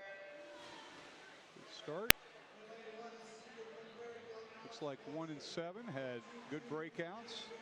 Up in lane 7, Cameron Wallace out of Springboro, a senior, takes the early lead. Lane 3 now, Jacob Pequin, senior from Moeller, right there. See him now lane 5. That would be Jonathan Erickson, a senior from Turpin, all right together. Up comes Charles Leapson in lane 4 off that wall. And he is starting to pull even and has taken a slight lead off the 3rd wall. Charles Leapson battling Jonathan Erickson. It looks like Erickson has now surged ahead a bit. Comes down to the finish, and Erickson gets the victory with 53.07. Charles Leapson second, 53.42. And in third, that's Josh Ryan, from junior from Beaver Creek, the time of 54.57. That brings us to Heat 2. Lane 1, Nathan Mitchell. Lane 2, John Sampson. Lane 3, Dylan Curtis. Lane 4, Matthew Markart. Lane 5, Cooper Hodge. Lane 6, Luke Sobolewski. Lane 7, Hank Seaford. Lane 8, Cooper Keener.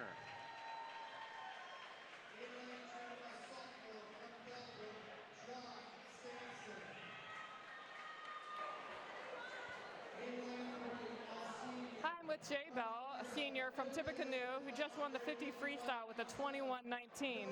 How does it feel? It feels pretty good. All the hard work's paying off, so I'm pretty glad about it. Now, is this your first time winning the 50? This is my first time winning the 50. Yeah, last year I placed second, so. Awesome, and how does that feel? Pretty good, yeah, really good. How are you feeling going into championships here? I feel pretty confident, yeah. So, I mean, expecting big things. What other events are you swimming here? I just swam the 100 fly after that, and then tomorrow I'm going to be swimming the 100 free and then the 100 breast. Got it. And is the 50, how does that rank as your favorite event? Or? Well, that's my favorite event. I have the most fun with it, so. Good. And what are your plans after high school? Hopefully I'll be continuing swimming in college, you know, find out what I want to major in and stuff like that, so. Well, good luck to you. Well, thank you very much. All right. Congratulations. All right, we've set the field, so we're just waiting for the start of this 100 boys 100 backstroke.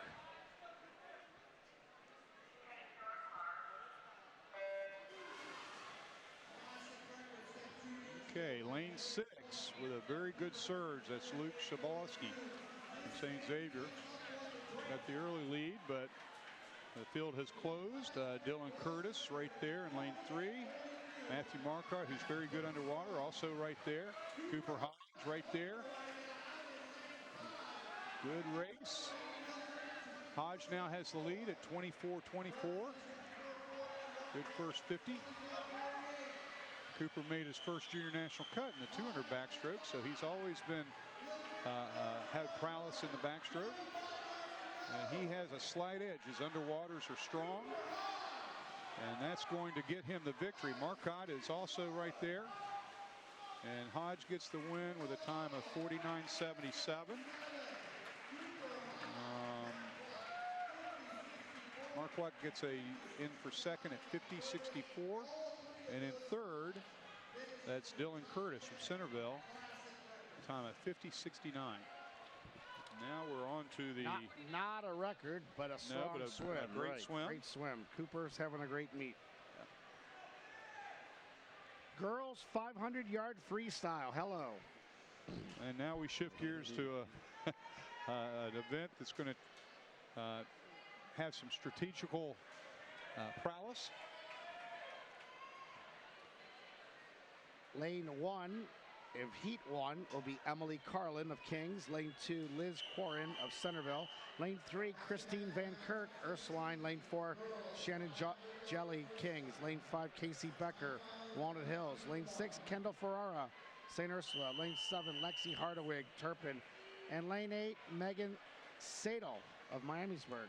And Mike, just like the 400 IM, these are time final events, so these are seed times that were presented to the entry committee, and so they're ranked based on their seed times. So that means that these athletes can finish anywhere in the field first through whatever they finish, so they can actually defeat swimmers in the next heat.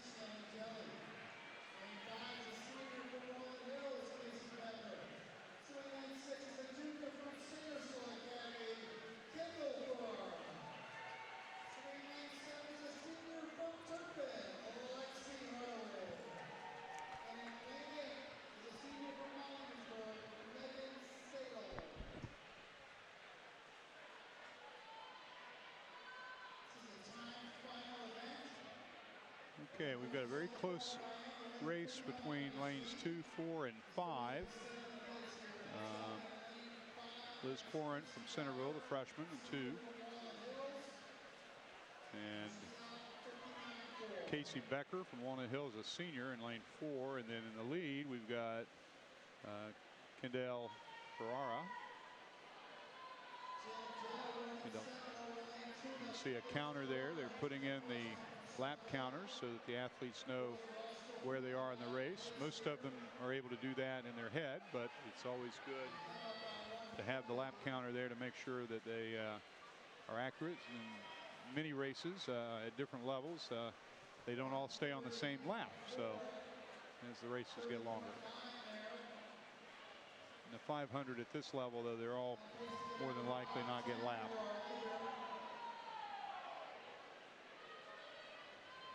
Now in this race, with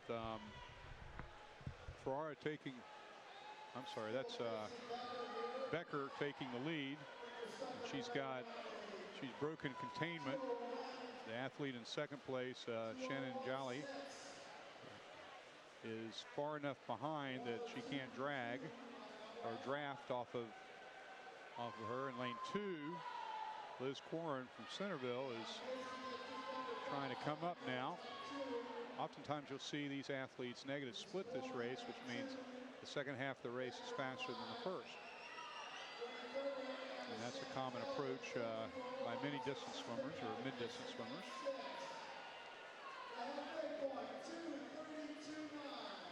And Becker still holding the lead. Looks like she's pulling away a little bit.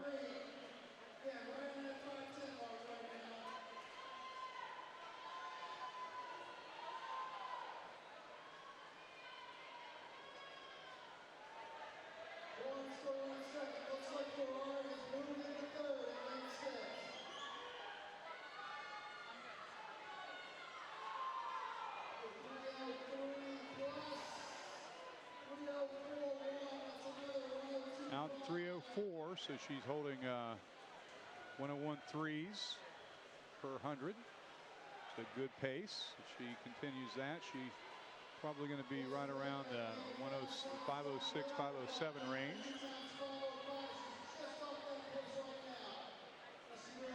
She's maintaining her tempo. A good position with her catch.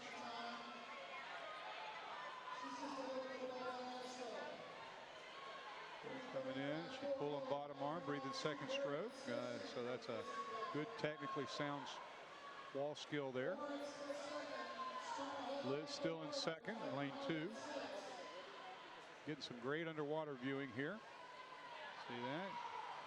She pulled the top arm there. That would have been Christine. And now we're coming up the 400 mark, 4:06. So if she brings it home, she'll be 4:07, 4:08. And that's within 3 or 4 seconds of her lifetime best. So that's good for this point. She's not suited. So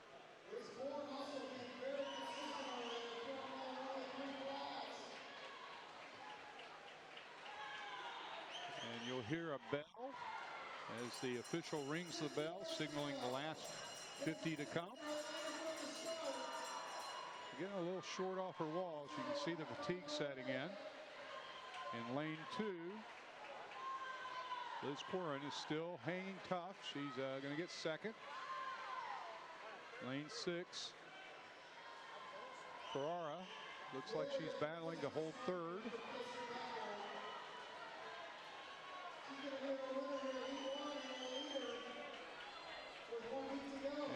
looks like a time of 1:07.94. So within a couple of seconds of her best time. That's a good swim for Becker. Warren does finish second with 5:12, and Ferrara gets third with 5:15.11. So on to the final heat.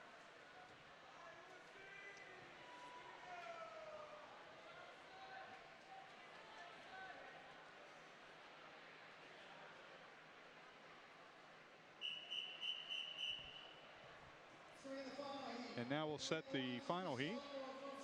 Swimming in lane 1, Anna Delgado. Lane 2, Marissa Martin. Lane 3, Lucy Callard. Lane 4, Sarah Clough. Lane 5, Molly Zilch. Lane 6, Allison Blaybaum. Lane 7, Meredith Mollering. And lane 8, Abby Rapian.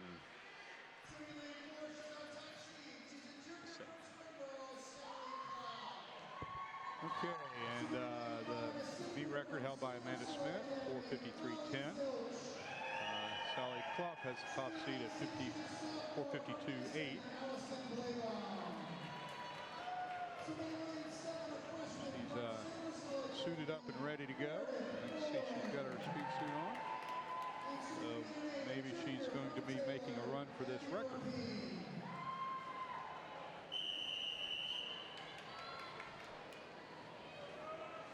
And our public announcer has completed his introductions. And they're off.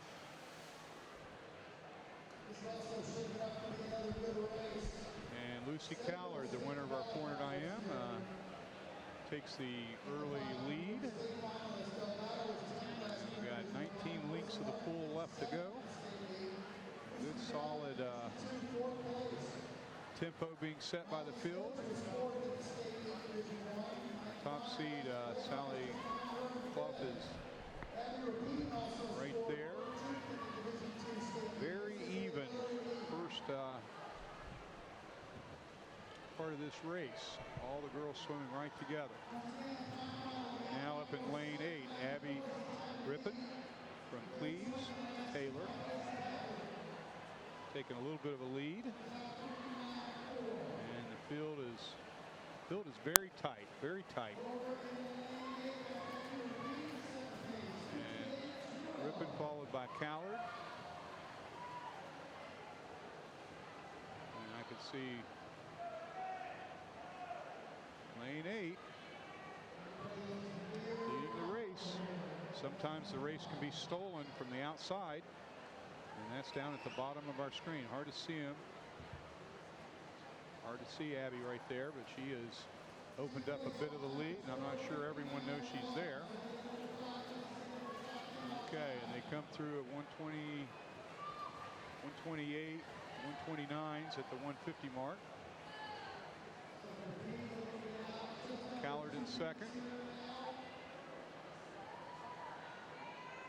Abby with about a body length lead now at the bottom of the screen. I'm not sure the field knows she's making that run.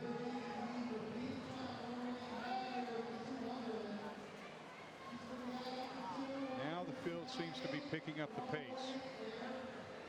In lane 3, that's Callard, Sally Clough in 4, Molly Zelch in 5.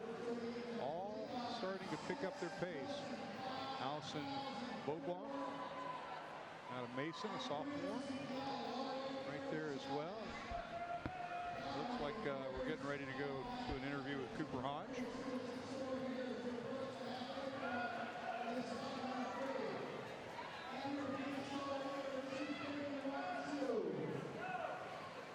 And now Sally Clough is taking the lead.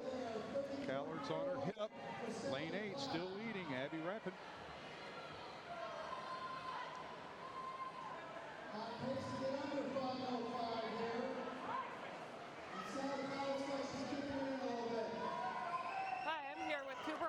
From Moeller, who just won the 400 IM and also the 100 backstroke. So tell us, Cooper, let's talk about the 400 IM first. You came in and with a new meet record with the 3:54.7. How was that race for you? I thought it felt pretty good. I think I came home faster than I ever have. But at the same time, I was just kind of trying to engage in the meet and like the high energy that this meet has, and just race, not go for a certain time. Well, it definitely showed in your race. You could see the energy and that you're really going after it. So it was a really good race. Thank you very much. So let's talk now about the 100 backstroke. How were you feeling during that race? Once again, I mean, like, I don't feel that great this weekend, so I just really tried to focus on racing rather than time and how I was feeling. So in that regard, I think I did really well just because I just got up and tried to see how fast I could go, and it went well. Well, that seemed to be working for you, that letting it go type philosophy. So of the races that you're swimming between the 400 IM and the 100 back, do you have what's your favorite event? Out of those two, I'd have to say the 4 IM. My favorite two races are the 400 and the 200 IM, so I'm really looking forward to that tomorrow. And tell us about after high school, you're a senior, you're graduating, you're headed to Wisconsin? Yes, ma'am. Yeah, I'm extremely excited about that. I love my recruiting trip there. Like, Madison as a city is just unbelievable, so I'm really excited. Great, well, good luck to you. Thank you very much. And South Club just took off at the 200 and has opened up about a 4 body length lead. It's a very good battle for second, third, and fourth. Looks like Molly Zilch in lane 5 is going to get second. Good battle between Lucy Callard and Allison Bloboff for third. And our winner, 5:01, that's Club. Finishing second. Zelch, Bloboff got third, and Callard got fourth. All right, now we're on to the boys 500 freestyle.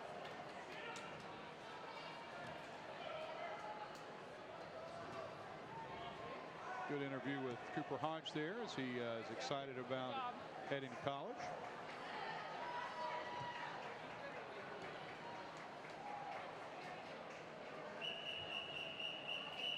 All right, we'll set the field for first heat.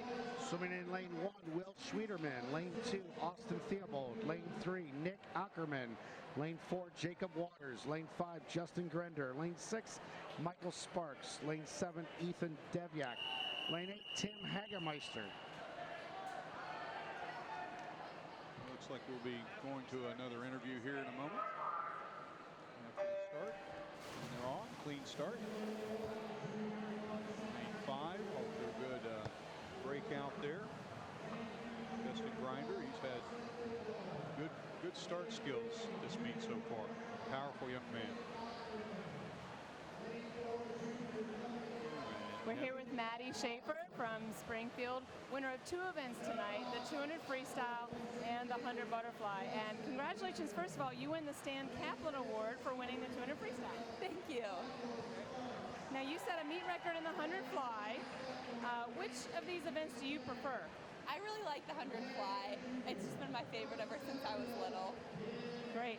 Now, how do these times stack up for you so far this year? That you broke the meet record in the 100 butterfly, a 151 in the 200 free is still very good. 151 is just a little bit off my best, so I'm really happy with that. And so is the 55 and the 100 fly, so I'm happy with both of them. Okay, so going forward in the rest of the season, what are your goals? I'd really just love to drop more time and keep swimming well and having fun. Well, you're off to a great start. Congratulations. Good luck the rest of the way to this weekend.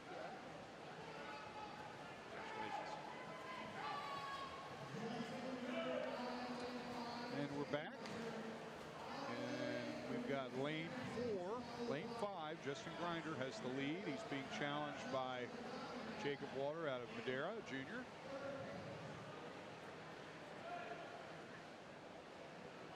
It's a good swimming name there, Jacob Waters. Up in lane 8, Tim Hagemeister from Seven Hills, a junior as well. Challenging. Hi, I'm with Cody Bybee of Bellbrook, and you just won the 100 fly with a 49.91. That's a new meet record. How's that?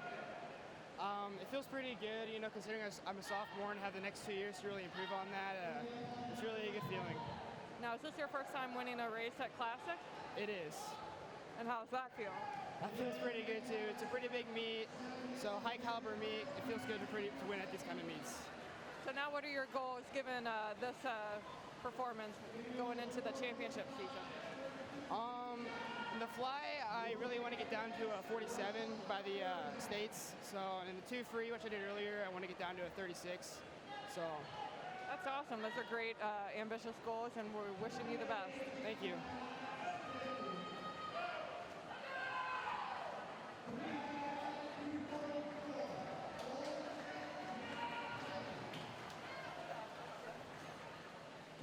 We're back and up in lane 8. Tim Hagemeister has taken the lead. Grinder still in second, trying to hold off Jacob Waters. Tell you what, Mike, Tim Hagemeister, he just stepped up and blew it out. Seven Hills Jr. A commanding lead. I mean, he took control and had to look back. Grinder, I don't think saw him initially, but then now he's aware he's there now. And he's trying to come back on him. We'll see if he can do it. Looks like we were ready for another interview. We're here with Hannah Whiteley from Springboro. She's the winner of the 100 backstroke. And Hannah, you defended your meet record. Congratulations. And you're the second-time champion in this. You win the Jim Dillon Award for winning the 100 backstroke. Congratulations. Tell us a little bit about that race. How did you feel about it? I thought it was a pretty good race for me. It hurt a lot, but it always does, so that's always going to happen. But yeah, I thought it was a really solid swim. Great. You stayed on your strategy. How does that time stack up for you? I thought it was really good.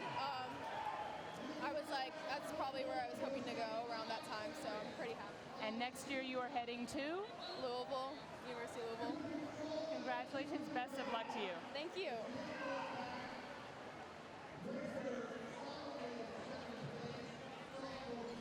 Okay, and we're back. And Tim does get the win with a time of 4:38:46. Grinder finishes second at 4:40:37. Waters finishes third with a 4:42:13. So very good swims.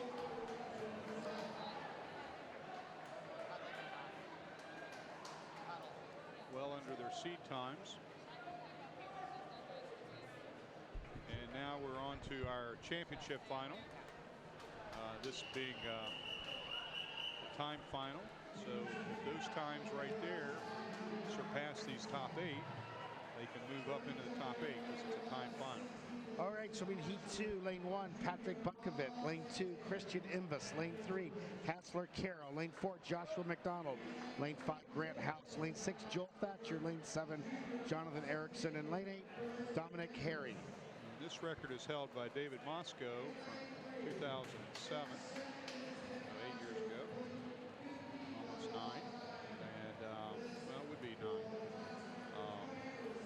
4:28:29. There's a strong possibility that another record's going to go down here. With seat times under that. So yeah, I think it's a strong possibility that we have our 7th record tonight. I mean, this is the biggest haul on a first night that I can ever remember. Except for the first night. Exactly. I wasn't here on that one. So we're going to start old, but this. not that old. We're going to start this race, then we're going to head straight over to an interview with Coach Meredith Griffin. Again, Mike Leonard, along with Coach Benson Sperling, with this year's 2016 coverage of the Classic Finals Day 1 here at Keating Auditorium. Year 20 for us, Mike. Year 20. Lots yes. of fun. Lots of fun.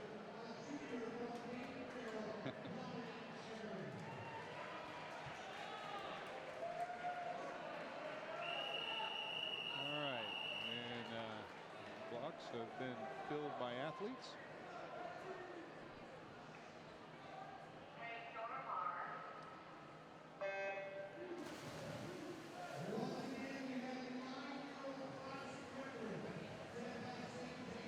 Grant House goes right to the front, right there. Joshua McDonald right there with him. And Sally Clow is our classic champion in the 500 freestyle from Springboro High School. Congratulations, Sally. Thank you. Tell us a little bit about that race. What kind of a strategy do you have for the 500? I think it's really just about the race. Just like go out with everyone else, and then when you hit that halfway, just take off and give it all you got. You certainly owned that race. How is that time for you? For mid-season, it's really good. I'd like to improve it throughout the season, but for now, I'll take it for sure. All right. And what's your goal time going forward? I'm gonna have a pretty fast goal time, probably about 4:49, just breaking 4:50. So with that race, I think it's definitely doable. Wow, that was a great swim. We'll be cheering you along. Congratulations. Thank you. And we're back, and Grant House is leading. McDonald's in second.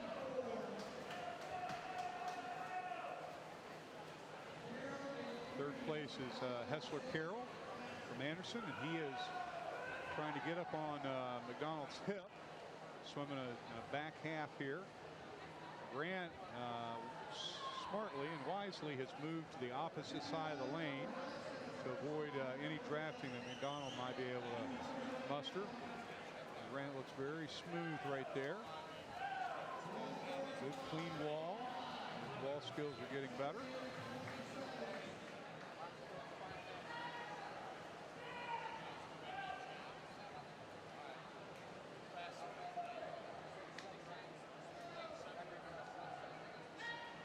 And there's a good view of Grant. You can see his entry is very clean. He's got a good rhythm with his kick. Good race right there above Grant with Hessler and Joshua battling, and they are looking at each other. It's a great race right there, eye to eye. Grant has control of the race. He's going to get the victory as long as he hits his walls and does what he's doing. Good, clean, smooth race. And a good battle for third. Dead heat. Less than a 2/10 separating them. It looks like Hessler Carroll has taken a slight edge. McDonald is battling and trying to come back. They're both picking their legs up. Grant still in command. 3:07, 3:50. And Hessler pulling away from McDonald. McDonald's wisely trying to stay on his hip, trying to draft a bit, and he's in position to do that. He needs to stay by that lane line. Oh, he circled the wrong direction. You see there, okay, and there's Grant. Grant has wisely moved to the opposite side. He's not in any danger of being drafted on now, but swimming a good solid race. Donald trying to give chase. See him trying to race Hessler there.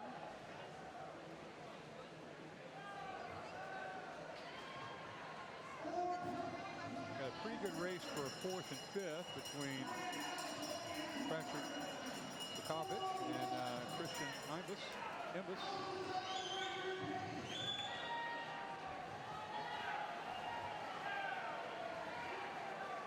Grant powering home. He's going to be right under the record, I believe. It's going to be close. Got to finish. And he got it by a second, a couple of seconds. So 4:26.75. Another record. And 4:30, 4:30, 4:35, 4:30, 4:36. 100 separated McDonald and Carroll right there. McDonald ends up touching him out right on the finish. And that was a great close by McDonald to get that second place. All right. That's a great swim. So that's that record. Record. Or 8 right there. My goodness. Is it 7 or 8? I think it's 7. I lost count. I think it's 7 also. 7 7 also with 4 in I a know row. he just set 2 of them. So Right. Grant's got 2.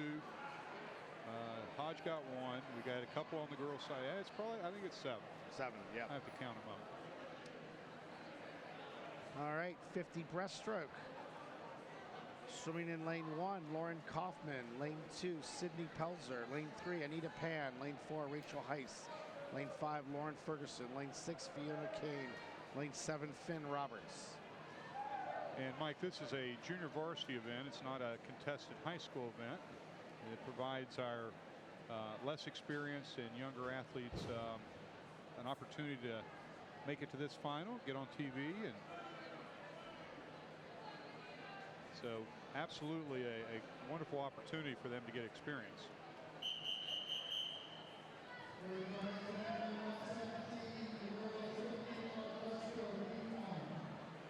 Okay, I believe we're ready to go.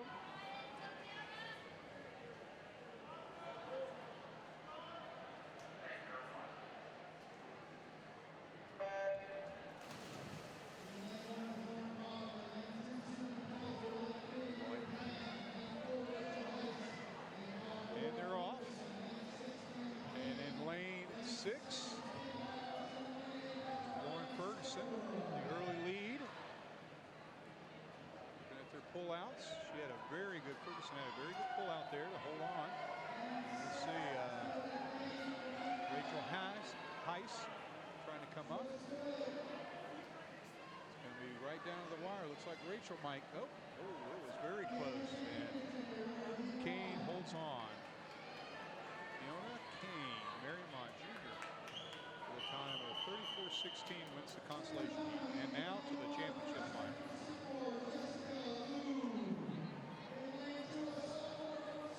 Swimming in lane 1, Jessica Liu. Lane 2, Madison Forsoffel. Lane 3, Haley Rupp. Lane 4, Lana DeVal. Lane 5, McKenna Killian. Lane 6, Michaela Mikiavas. Lane 7, Katarina DeCamp. And lane 8, Sydney Baker.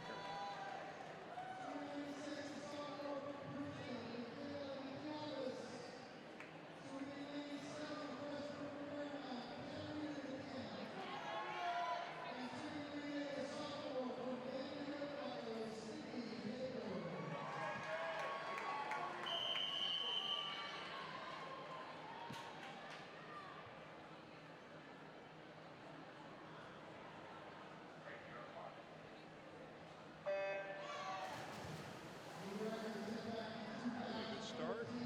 Great pull out by DeBow out of lane 4, Richland Academy. She is in a commanding lead. 32-2 this morning. Top seed. Everybody else was 34 about or in that area, so she had a big advantage this morning. And it looks like she's going to easily get the victory. With a time of 31:73, off the record of Memorial Massey of 2013, but a good victory. Finishing second, that was Katarina DeCamp, a freshman from Marymount, with a time of 33:20. So outstanding swim from Katarina as well. Now we've got the boys 50 breaststroke. Swimming in lane 1, Harrison Dietrich. Lane 2, David Lindbergh. Lane 3, Michael Buchner. Lane 4, Daniel Stroh. Lane 5, Adam Giesecke. Lane 6, Jacob Kearns. Lane 7, Garen Fox. And lane 8, Robert Schramm.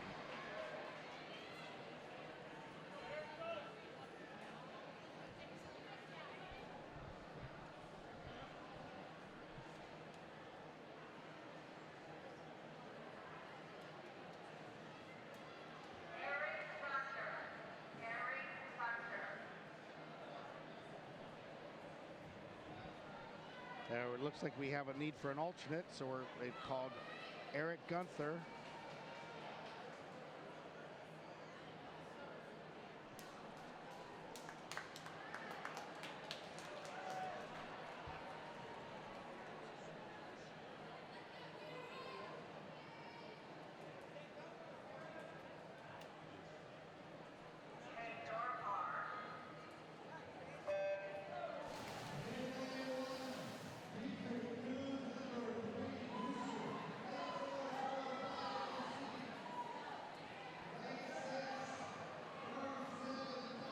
tight race. Dead even.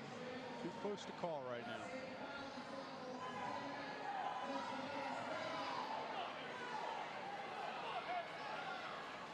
A slight surge in lane 5. Adam. And yes, Adam Greisky. Out of Moeller, a junior. Wins with a time of 30.44. I guess I butchered his name. Giesecke? I don't know. I don't know. Geiske. Geiske. All right, that probably makes sense. All right, swimming in heat 2. Lane 1, John Paul Kuzum. Lane 2, Colin Wolf. Lane 3, Kent Perry. Lane 4, Peter Breisinger. Lane 5, Sam Hughes. Lane 6, Nicholas Pfeiffer. Lane 7, Drew Grismore. Lane 8, Justin Parrott.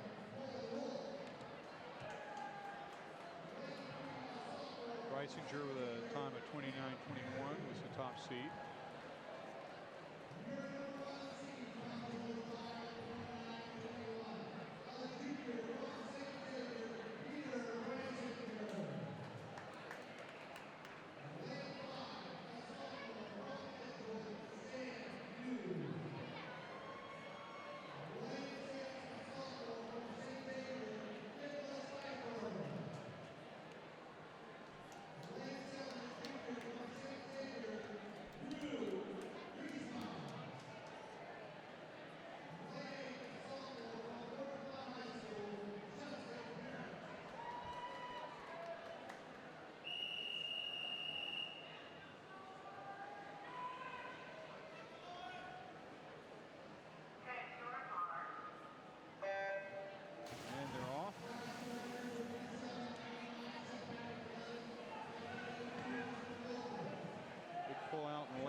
Right there. In lane 4. And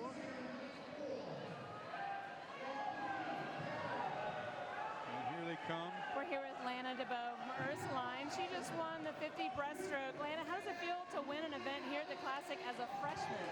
It feels really good. I wasn't really expecting much out of it, so I'm glad that I got in there and raced well. Fantastic. The 50 breaststroke, is that an event that you particularly wanted to swim at this meet? Yeah, I really wanted to swim it. I swim on the relay also, 50 breaststroke, so I want to do it individually also, so that was good. Great. And what's the goal for Ursuline this season? I want to make it just on the state relay, so yeah. Great. Well, congratulations. You're off to a great start. Thank you. Okay, and Peter Breisinger ended up getting the victory there. And I believe that's the second year in a row, so he defends his championship from a year ago. There you go. And it was a time of 28.79. Now to the 200 breaststroke, a non-high school event as well.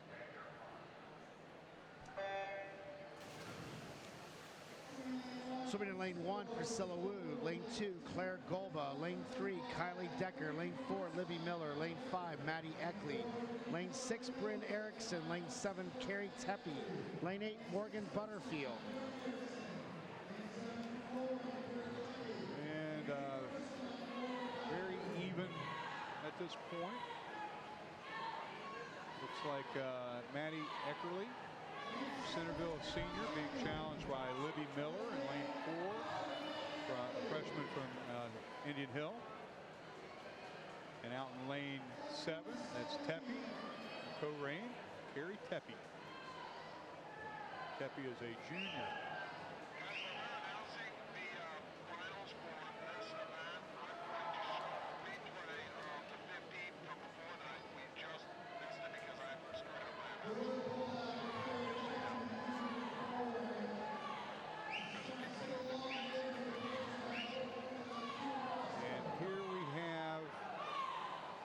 Eckerly in lane 5, out in 110, followed by Tepe and Miller in lane 4. And now making a surge in the third 50, Libby Miller, lane 4. Tepe now has a slight lead. Carrie Tepe in lane 7. Good pull out there by Tepe. Maddie Eckerly holding on to second. Here comes Libby Miller.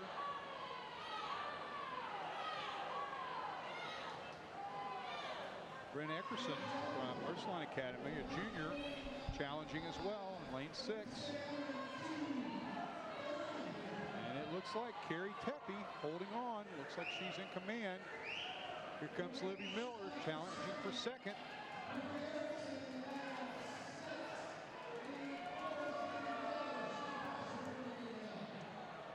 And it's a very close race for second.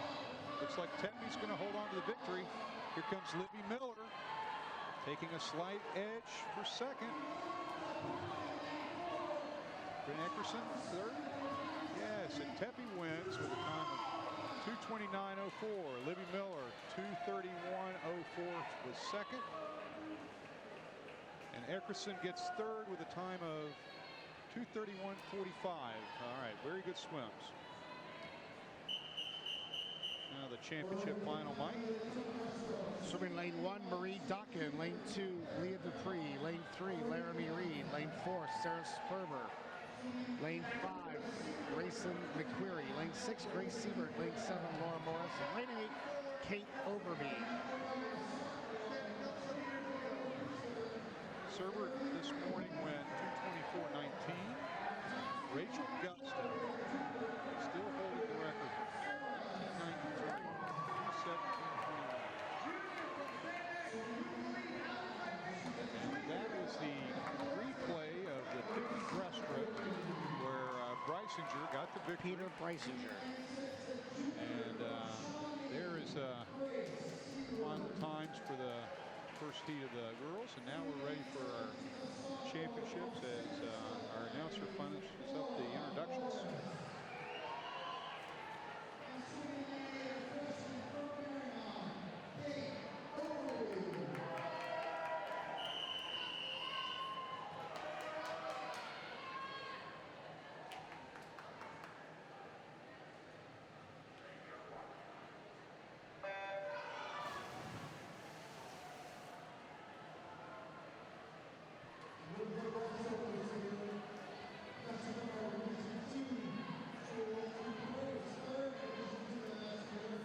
Okay. 8 links to the full breaststroke. Big pull out by Sarah Serber. Excellent extension off the walls. Leah Ross always steps up in finals. You see her there in lane 2. Right there, great pull outs, very strong athlete.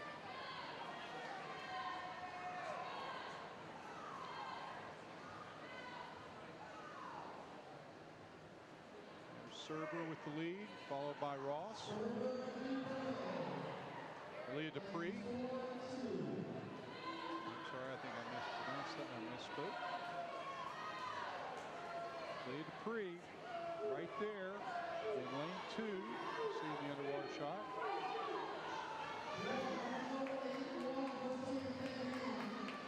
Sarah, big pull out. It's a great race between Leah Dupree and Sarah Serber. Leah, a Marymount senior. Serber, a junior from Beaver Creek. And it looks like they touch together. Leah had a little bit of quicker transition.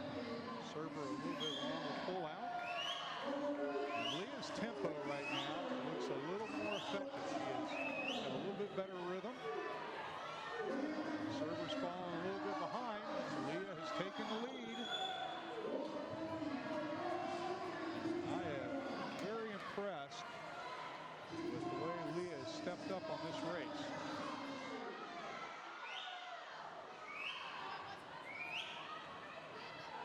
And she's got 1 length to go, and she's got the victory. Serber in second. Up in lane 6, that's Grace Siebert in third. And Leah Dupree going to get the victory with a time of 2:21.39. That's a 7-second drop this morning. Serber gets second with a time of 2:23.75, under what she did this morning, and Siebert went 2:25.10. So very good. Leah Dupree gets the victory. Leah Dupree, senior from Marymount. 7-second drop right there from her morning swim over at Milford. Yeah, gee, no shocker. Yes. So now we have boys 200-yard breaststroke. Swimming in heat 1, lane 1, Miles Keener. Lane 2, Dan Cashel. Lane 3, Sam McCarthy. Lane 4, Aman Nikakawi. Lane 5, Eric Knowles. Lane 6, Tinder Sear. Lane 7, Christopher Rudder. Lane 8, Tyler Babinek. All right, Cooper Hodge holds the record from 2014 to a 156.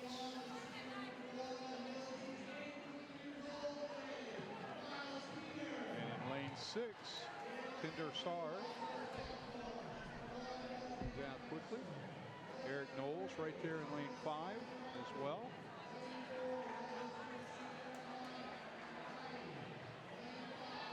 Eric Knowles now with a commanding lead. And first 50 was pretty strong. Let's see if he can hold that tempo. Good fly kick off his wall. Clean breakout. Tindar coming up right on his hip. Lane 6, blue cap right there below. Knowles has some very powerful explosiveness off of his walls. Does a good job of getting in alignment, having a good surge with his fly kick. We'll watch it right here. Drop, pop. Pop his fly kick, pull. And he's getting up very nicely off his breakout. Tindar has a little bit higher tempo. And you can see him right there at the bottom of the screen. Both boys battling. And they're way out in front of the field now. Looks like a good battle for third. Right now, Dan Cashel from Walnut, a sophomore. And up in lane 8, Tyler Babinek, a freshman from Milford.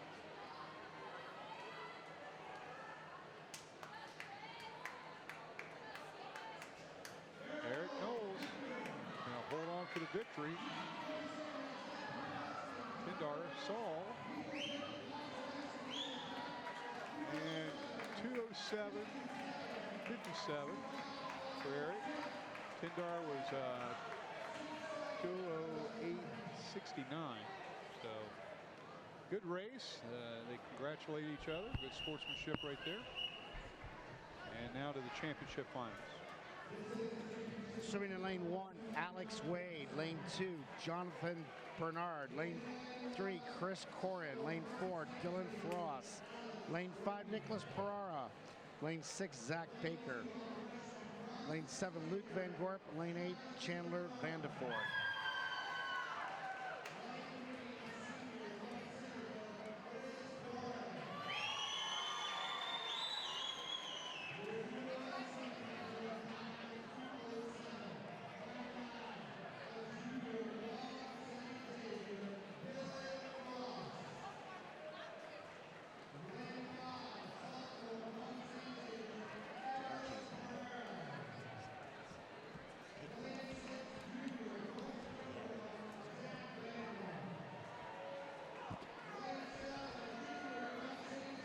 Well, Benson, I think while we have this little break here, we have witnessed history tonight in the amount of records. I think that's the big story of the night, the records. I'm stunned, actually. I mean, I knew he would swim well.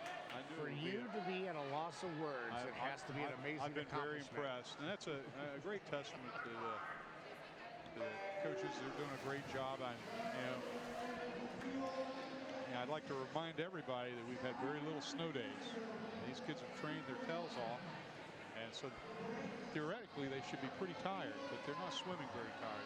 They're popping some great times. Most of them are unsuited. Now, some of the records were set with suits on, but overall, it's been a great performance. I think it bodes well for the state tournament and beyond.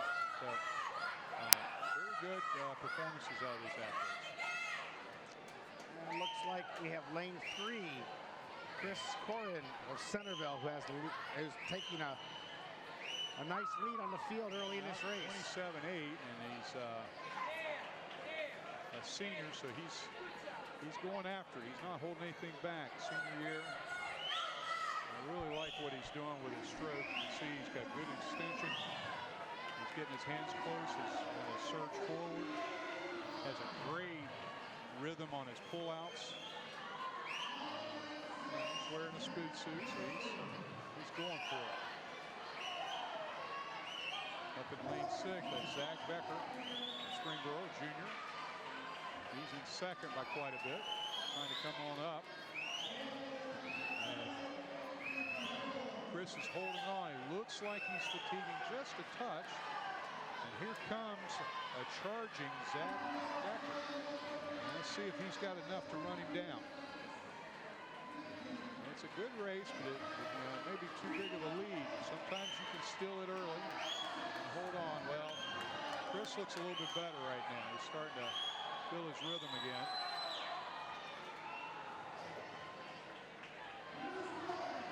Chris Corin is going to hold on to the victory.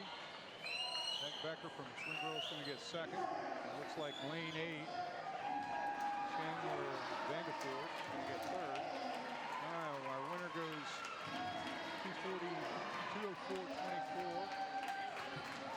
Zach was 206.41. And up in lane 8, 209.39 out of Vanderford. So that brings us to our final event of the evening. The girls relays, a high school contested event. Girls 200 freestyle relay. Swimming in heat 1, lane 1, Indian Hill. Lane 2, Wyoming. Lane 3, Beaver Creek. Lane 4, Marymount. Lane 5, Springboro. Lane 6, Turpin. Lane 7, Walnut Hills. Lane 8, Lakota West.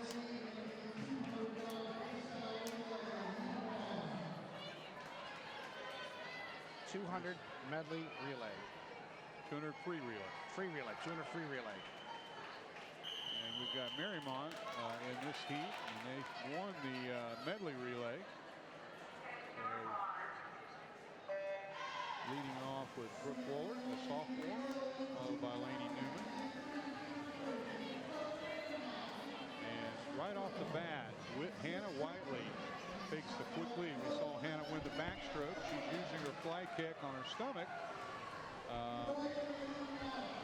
which she's great at on her back to take the early lead. She's going to get a 24-4 to lead off and get the early lead. Now we've got Lainey Newman from Marymount, who has immediately surged up and got even. And we can see Sarah Serber, who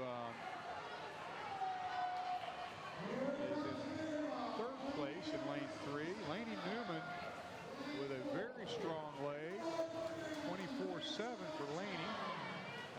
Gets her team up into first. And now we've got Rachel Munchauer, who has taken an additional surge forward. And a good battle right there. Marion Coleman in second, and to the last leg, 23-8 out of Rachel Munchauer. That's a very good split, giving Marymount the lead. And holding on, that's Cora Dupree. And Marymount's going to win this heat. Springboro's going to get second. Marymount with a time of 37.92. That would have been the fastest time this morning, Mike. Springboro gets second with a time of 1:38.54. Beaver Creek finishes third, 1:39.58. So Marymount gets a victory there in the console heat. Now we have the time, the championship final. We have swimming in lane 1, Oakwood. Lane 2, Kings. Lane 3, Sycamore.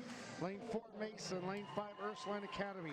Lane 6, St. Ursula. Lane 7, Versailles. Lane 8, Centerville.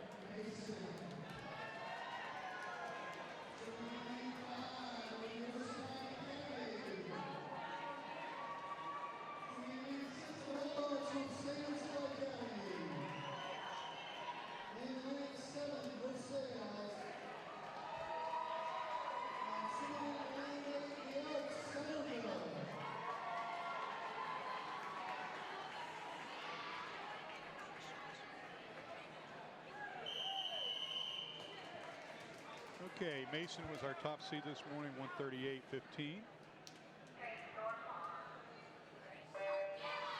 Meet record is 136.66. Ursuline Academy in 2013. And Mason out to the early lead. Very closely followed by Kings, lane 2. Now here comes Ursuline Academy, lane 5. And 24.58 out of Gabby Marinelli. Mason's still in the lead. Kings in second. Now Ursuline in third. Here comes Ursula Academy in lane 6. Mason with still about a half a body length. And that was Allison Flebaum. And Jordan Decker now has pushed it out to about a body length.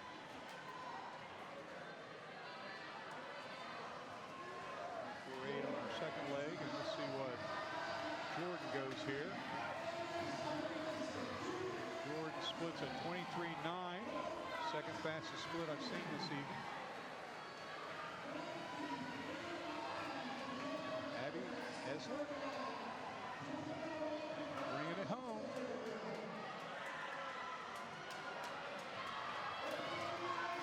And they're going to get the victory pretty easily, a body and a half. At a time of 37.04, just off the record by 0.4. And finishing second, that was Ursuline with a 138.67.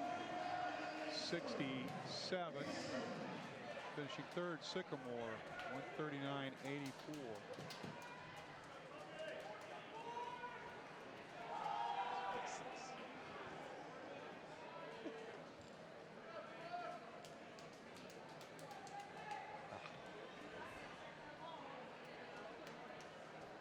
Boys 200 freestyle relay. Swimming in heat 1, lane 1, Lakota East. Lane 2, Turpin. Lane 3, Vandalia Butler. Lane 4, Bellbrook. Lane 5, Dayton Carroll. Lane 6, Sycamore. Lane 7, Springboro. Lane 8, Walnut Hills. Okay, and Bellbrook had the top time this morning at 131.67 in lane 4.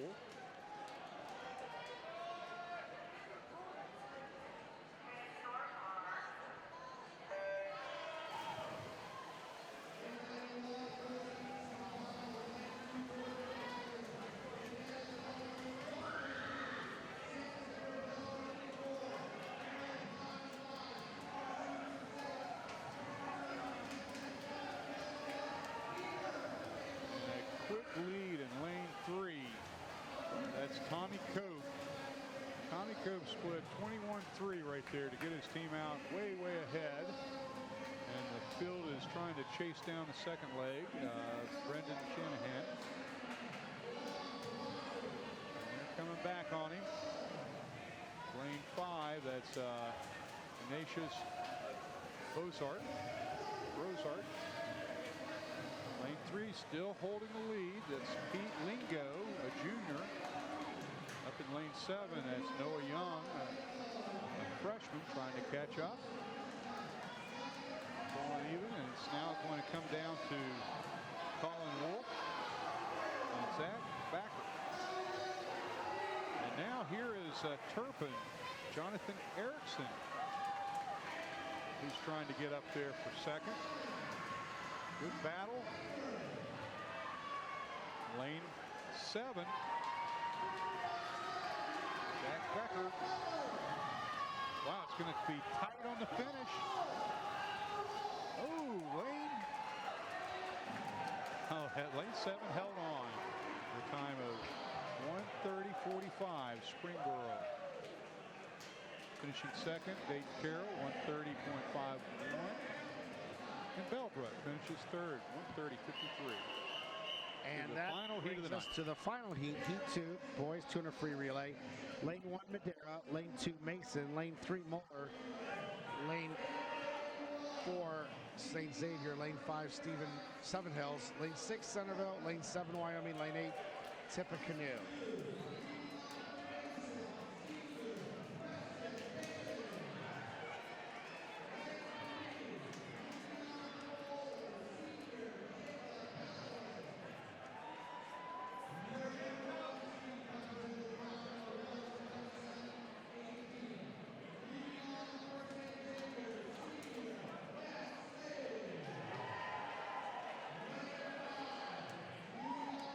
St. Xavier had the top seed this morning, 127.18. The record is 125.74. Set in 1999. So pretty old record, 17 years.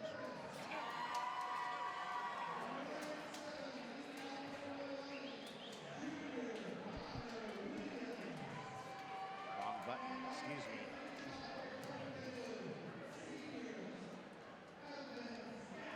Okay, and we're almost through with the introductions. And we're ready. It's an exciting, explosive swim coming up here.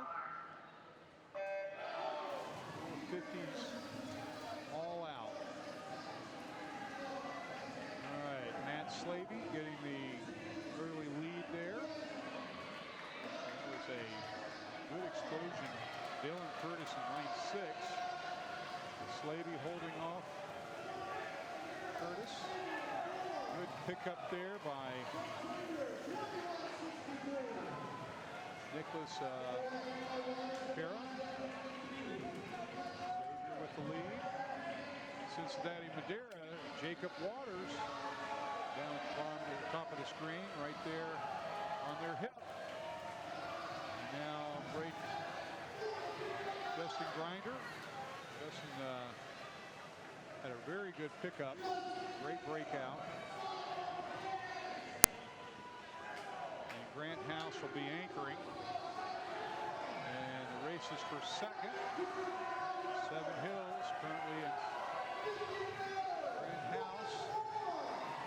20.9 out of Grinder. That was a pretty good swim right there. House staying low off his wall, breaking out beyond the weight that was following him by the other teams. Very smart. Helps that he's 6 foot whatever. And 25.18, which does break the meet record. Another meet record, Michael. Number 8. Number 8, we think. And Seven Hills gets second, 127.51. And 127.75 out of Moeller for third. And to the interview. We're here with the Mason High School 200 freestyle relay that won. We have 3 seniors and a sophomore. Allison, what's the pressure like being on a relay with these girls? I just know that I have to swim as fast as I possibly can because it's their last classic and I want to do as best as I can for them. Fantastic. So what did it mean to win this relay for Mason in your senior year? It's really exciting, you know. We really wanted to come together as a team and try, really hard to win this relay. And I think it's just really exciting, senior year, and we're really trying hard to do good. So fantastic. So girls, going ahead, leading into districts and states, what's your goal for this relay for Mason High School? Well, we would obviously like to win this relay and overall win states because we have a good shot this year. So just kind of like getting everyone in that mood and getting excited. I think we're just taking it one meet at a time and just focus on one meet to build up to the final at state, and hopefully we can win state. So, well, great performance tonight. Congratulations and good luck tomorrow. Thank you. All right. Well, tonight, the story of the night was records. Records. Yes. Probably haven't had this amount of records in one night since the very first class. Unprecedented. The excitement that should be generated coming off tonight, going in tomorrow, should be just awesome. Awesome. Very proud of the area. Great job. It's going to be wonderful to watch. Looking forward to it. So, well, great job, Tommy. It was fun tonight, and my fun meter indicates. And we saw all those records go down, and we got to get to do this again tomorrow. How great is that? I can't wait. How It's going to be great fun. is that? That concludes our coverage of the day 1 of the 2016 Classic Finals. For the entire Waycross media team, thanks for watching. Good night. Good night.